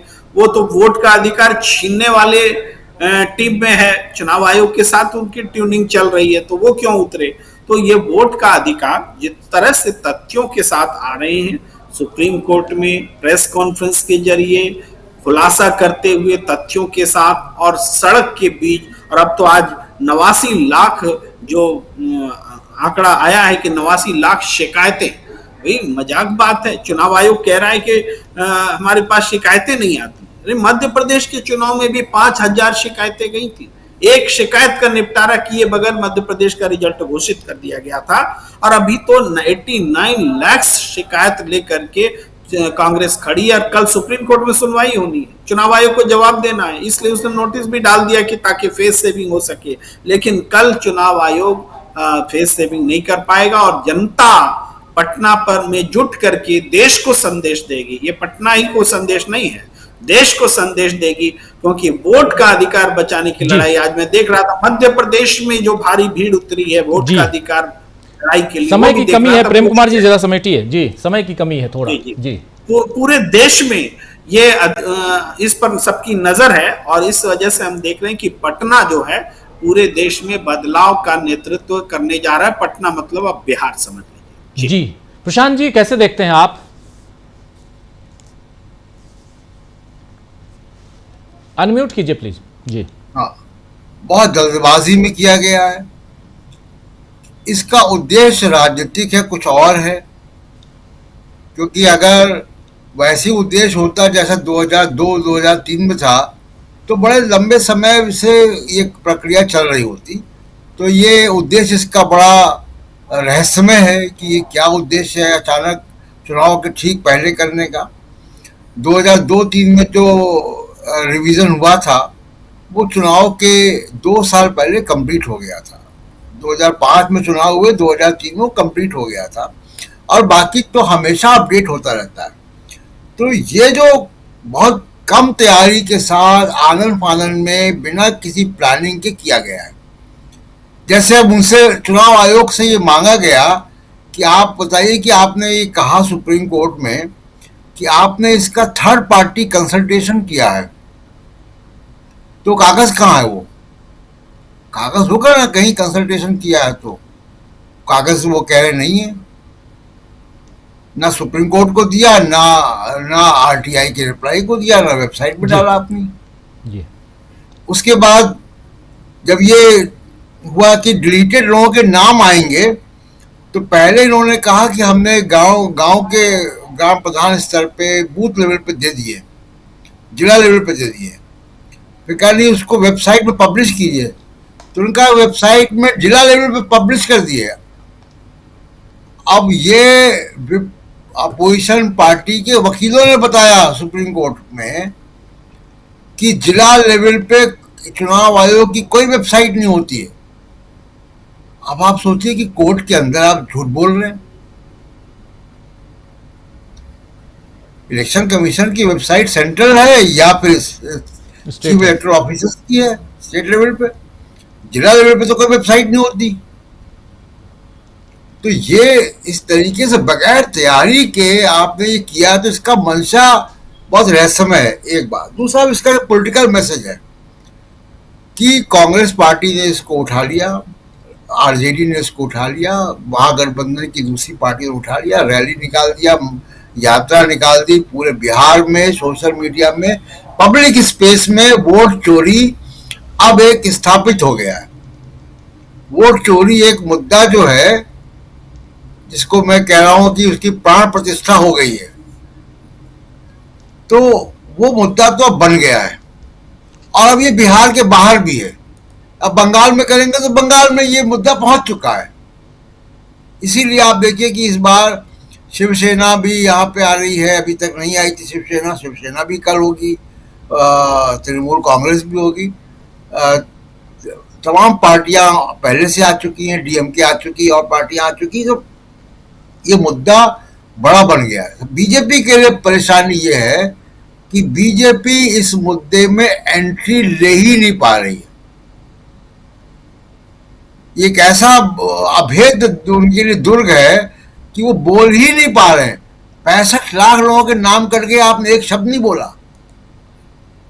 तो बिहार की जनता तो ठगी हुई महसूस कर रही है ना कि एक पॉलिटिकल पार्टी सत्ताधारी है, जिसके 2 उप मुख्यमंत्री हैं, वो हमारे नाम करके बोल नहीं रही है। हमारा मताधिकार चला गया, उस मताधिकार के आधार पर कल को पेंशन जाएगी, तमाम योजनाएं जाएंगी, उनको जो अनाज मिलता है वो नहीं मिलेगा, स्कूलों में दाखिले नहीं होंगे, पासपोर्ट नहीं बनेगा कहीं विदेश जाना हो तो जिसका नाम कट गया तो उसकी तो नागरिकता का संकट आ गया, नौकरियां नहीं मिलेंगी उनको, मनरेगा का कार्ड नहीं बनेगा, तमाम चीजें उसका जो इम्प्लीकेशन है इन 65 लाख लोगों को, या हो सकता है कि 1 करोड़ हो जाए 15-20 दिन में, 1 महीने के अंदर। ये तो बगैर तैयारी के किया गया है। मुद्दा बीजेपी के साथ अब नहीं है और इलेक्शन में ये मुद्दा बन गया है। लेकिन फिर मैं कह रहा हूँ राजीव जी कि लगभग 1 महीना है, यहाँ से 25 दिन या 1 महीना मात्र है जब चुनाव की घोषणा होनी है। कोई इस देश का व्यक्ति, कोई जज, कोई पुराने चीफ इलेक्शन कमिश्नर्स हमारे पास हैं, कोई बता दे कि 1 महीने में ये कंप्लेंट 89 लाख कंप्लेंट एड्रेस हो जाएंगी, 65 लाख लोगों का मामला सुधर जाएगा, रिवीजन हो जाएगा, ये 00 नंबर पे जो हजारों लोग मिल रहे हैं वो ठीक हो जाएंगे, जिनके पिता का नाम चुनाव आयोग है, जिनके पिता का नाम कोई XYZ है, हस्बैंड का नाम हस्बैंड है, हस्बैंड का नाम हस्बैंड है, ये सब ठीक हो जाएगा। देखिए थोड़ी बहुत गलतियां होती हैं, इलेक्शन का इलेक्टोरल रोल कभी भी परफेक्ट नहीं बन सकता इतने करोड़ लोगों में, थोड़ी बहुत गलतियां होंगी। शुरू में जब आधार कार्ड बने तो उसमें भी ये था कि पुरुष महिला का, हस्बैंड वाइफ का इंटरचेंज हो गया था, होता है, वो धीमे धीमे रेक्टिफाई होता है। लेकिन इतने बड़े पैमाने पर गलतियां, तो ये इलेक्टोरल रोल लेके आप इलेक्शन में कैसे जाएंगे, वो सरकार कैसी बनेगी, इस लोकतंत्र का क्या होगा, और फिर इलेक्शन कमीशन क्यों है, और जो आज जो वहां के कलेक्टर्स ने किया वो तो अद्भुत है, वो तो पूरी स्टेट मशीनरी के ऊपर सवाल निशान खड़ा हो गया कि आप एक पॉलिटिकल कंट्रोवर्सी में कूद गए जी, और पॉलिटिकल पार्टी को आप जवाब दे रहे हैं। जी राजीव, बिल्कुल। जल्दी से प्रफुल्ल जी एक छोटा कमेंट आपसे, फिर क्लोजिंग आना चाहता हूं। जयशंकर जी समय खत्म हो चुका है, लेकिन थोड़ा जी प्रफुल्ल जी। अभी कह रहे थे प्रशांत सर, वो आज्ञापालक अधिकारी हैं और ये एक बिल्कुल राजनीति से चार्ज किए हुए हैं, इनको परमिशन मिल गया है शाखा वगैरह लगाने की, तो ये बिल्कुल ही पॉलिटिकली चार्ज है। आंदोलन की बात यह है कि आंदोलन में जो पब्लिक फ्रीक्वेंसी और जो पॉलिटिकल फ्रीक्वेंसी होती है वो दोनों मिलकर के एक विराट पावर जनरेट हो रहा है इस समय में बिहार में। और हम जानते हैं कि पावर विदाउट डायरेक्शन हमेशा डिसास्टर क्रिएट करता है, लेकिन इस पावर को एक प्रॉपर डायरेक्शन राहुल गांधी के नेतृत्व में है, इसलिए इसका रिजल्ट अच्छा आएगा ही आएगा। इसका मैग्नीट्यूड भी बहुत अच्छा है और डायरेक्शन भी बहुत अच्छा है, इसलिए इलेक्शन कमीशन वर्सेस जो पॉलिटिकल पार्टीज हो गया है, जो कि नहीं होना चाहिए था, बहुत दुर्भाग्यजनक स्थिति है। लेकिन जिस तरह से इस चुनाव आयोग ने अपनी तमाम मर्यादाओं, निष्ठाओं और अपेक्षाओं को झुठलाते हुए एक पार्टी की तरफ झुक कर रह गई है, इसका कल देखिए सुप्रीम कोर्ट में क्या फैसला होता है। हमें आप उस सुप्रीम कोर्ट पर भरोसा अंत तक बना रहता है, नहीं तो फिर सड़क तो है ही। जी बिल्कुल। जयशंकर जी, यहाँ 2 लड़ाई, एक पॉलिटिकल पार्टी से और एक चुनाव आयोग से। विपक्ष को 2 फ्रंट पे लड़ना है। अब यहां पर विपक्ष कितना मजबूती के साथ लड़ता हुआ दिखाई देता है, जबकि पटना का हाल, सूरत हाल आप देख रहे हैं। नहीं, विपक्ष को तो 2 फ्रंट के नहीं बल्कि एक ही के 2 फ्रंट हैं, एक ही के 2 चेहरे हैं, वो तो मैं बार यही कहता हूँ। इसलिए वो लड़ाई तो होगी। और जहां तक देखिए सुप्रीम कोर्ट में मुझे नहीं लगता कि कल कोई फैसला देगा, शायद वो अभी 8 सितंबर की एक और तारीख शायद तय है, तो हो सकता है कि 8 सितंबर तक बात चलेगी। लेकिन इस मामले में जैसे अभी हमारे मित्रों ने कहा, उसमें कई बहुत डराने वाली बातें भी हैं कि भाई अब जैसे प्रफुल्ल कह रहे थे कि अब पुरानी संशोधित मतदाता सूची तो है नहीं, अब तो जो SIR के नाम पे जो तैयार होगी वही है, उसी आधार पर चुनाव कराएंगे।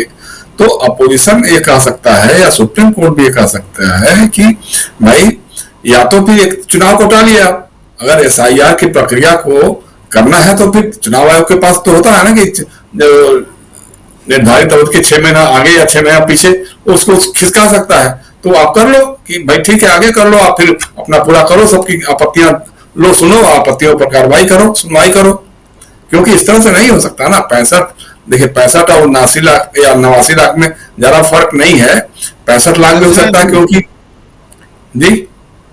जी उसका लगाना पड़ेगा 30 साल के बाद।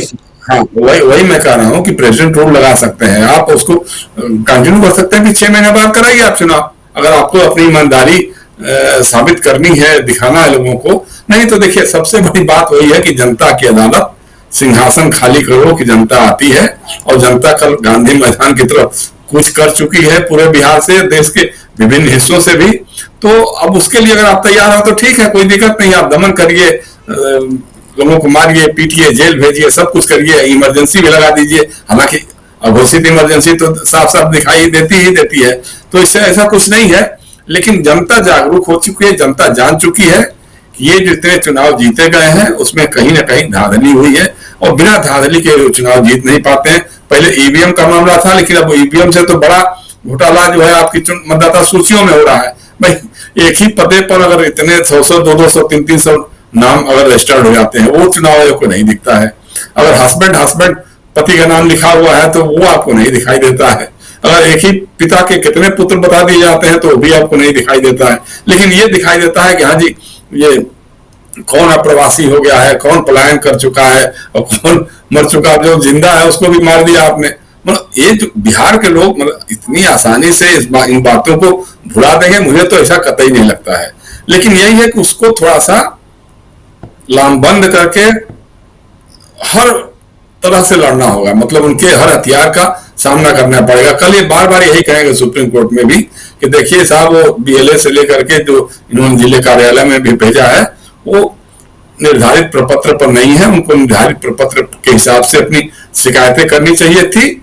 लेकिन अब सवाल वो है कि आपने समय कहाँ दिया है, आपने इतना समय नहीं दिया है कि इतना लोगों को भर भर करके दे वो लोग, और उसके हिसाब से लेकिन जो शिकायतें हैं उस पर सुनवाई तो करनी चाहिए। कहिए कि हाँ ठीक है, हम 1 महीने का और समय देते हैं कि आप भाई अपना निर्धारित प्रपत्र पर ही भर के दे दीजिए, तो दे देंगे लोग, उसमें क्या बात है। लेकिन असल बात यही है कि जनता बिहार की जान चुकी है, जाग चुकी है, और कल गांधी मैदान का जो फैसला होगा वो हमारी सुप्रीम कोर्ट पर भारी भी पड़ सकता है। देखिए सुप्रीम कोर्ट तो ठीक है, आपने जैसे कहा ना कि भाई तथ्यों के हिसाब से या संविधान या कानून के हिसाब से, साक्ष्यों के हिसाब से फैसला देता है। लेकिन हमने इसी सुप्रीम कोर्ट को देखा है कि तथ्यों को, साक्ष्यों को, संविधान को धबा करके एक चीफ जस्टिस कह रहा है कि नहीं, ईश्वर की प्रेरणा से हम देते हैं फैसले। कई बार हम ईश्वर की प्रेरणा से भी फैसले देते हैं, जब हम फंस जाते हैं, समझ में नहीं आता कि क्या करें, तो ईश्वर से पूछते हैं, ईश्वर हमको गाइड करता है, फिर हम फैसले देते हैं। अयोध्या के मामले में क्या था, सारे साक्ष्यों को नकारा, माना कि 1949 में गलत ढंग से रखी गई थी मूर्तियां, माना कि 1992 6 दिसंबर को गलत ढंग से आपराधिक कृत्य था मस्जिद को गिराना, लेकिन उसके बावजूद कहा कि मंदिर तो वहीं बनेगा, क्योंकि ईश्वर की प्रेरणा यही है। जी, तरह के जो फैसले देते हैं उनके बारे में आप क्या कमेंट कर सकते हैं? जी राजीव जी। जी बिल्कुल, उसके बारे में क्या कह सकते हैं, जब आप, चलिए खैर माननीयों पे ज्यादा टिप्पणी नहीं करना है। बहुत बहुत शुक्रिया जयशंकर जी, बहुत बहुत शुक्रिया, बहुत बहुत शुक्रिया प्रफुल्ल जी, प्रशांत जी, प्रेम कुमार जी और अमलेंदु उपाध्याय जी, आप सबका बहुत बहुत शुक्रिया, बहुत धन्यवाद। आप तमाम साथियों, आप सबका भी शुक्रिया अदा करता हूँ। सब्बीर जाजम साहब हैं, आदाब नमस्कार आपको भी। सब्बीर जी, नुमान अंसारी साहब बहुत शुक्रिया आपका, AK साहब बहुत शुक्रिया, असलम चिश्ती जी, कल का दिन फिर DV लाइव चैनल के नाम बिल्कुल कल सुबह से लगातार आप तक हम रहेंगे, पहुंचाएंगे, उधर पटना गांधी मैदान से और इधर दिल्ली सुप्रीम कोर्ट से बहुत कुछ। नरसिंह कुंदलवाल साहब, अफसर अली साहब भी हैं। नरसिंह कुंदलवाल साहब लिख रहे हैं कि मोदी देश के 142 करोड़ देशवासियों का प्रतिनिधित्व करते हैं, परंतु बड़े दुख की बात है कि वो अमेरिका से इनका घोर अपमान करवा रहे हैं। अफसर अली साहब कह रहे हैं, मेरे वोटर लिस्ट में है वोटर नाम, पिता का नाम डी है, आपको कैसे भेजे ये वोटर लिस्ट, आप ईमेल कर दीजिए, और ईमेल ID है dblive1515@gmail.com। बहुत छोटा सा है, डीबी लाइव लिखिए, उसमें उसके साथ 15 लिखिए अंक में, और यानी 15@gmail.com उस पर भेजिए बिल्कुल। और अशोक शर्मा जी हैं, लिख रहे हैं क्या पटना के गांधी मैदान से जेपी आंदोलन जैसा आंदोलन होगा? क्या बिहार की जनता फैसला कर सकती है निजाम बदलने को लेकर? देखते हैं आगे क्या कुछ होता है, लेकिन फैसला तो सड़क से ही होता है, फैसला जनता ही करती है। हम उम्मीद क्यों पाल के रखें कि बाकी जगहों से हमें न्याय मिलेगा? न्याय की उम्मीद आप सिर्फ सड़क पे रखिए, वहां से जो न्याय मिलेगा वो सही होगा, उचित होगा, और इसकी जरूरत भी है, इसलिए सड़क ज्यादा जरूरी है। असलम चिश्ती जी गुड नाइट आपको भी असलम भाई। यूसुफ अंसारी जी, यूनुस अंसारी जी हमारे साथ हैं, तहा यासिन जी हमारे साथ बने हुए हैं, और मोहम्मद आफ्ताब आलम अंसारी साहब भी बने हुए हैं, उदय प्रसाद सिंह अशोक नगर पटना बिहार से, नौमन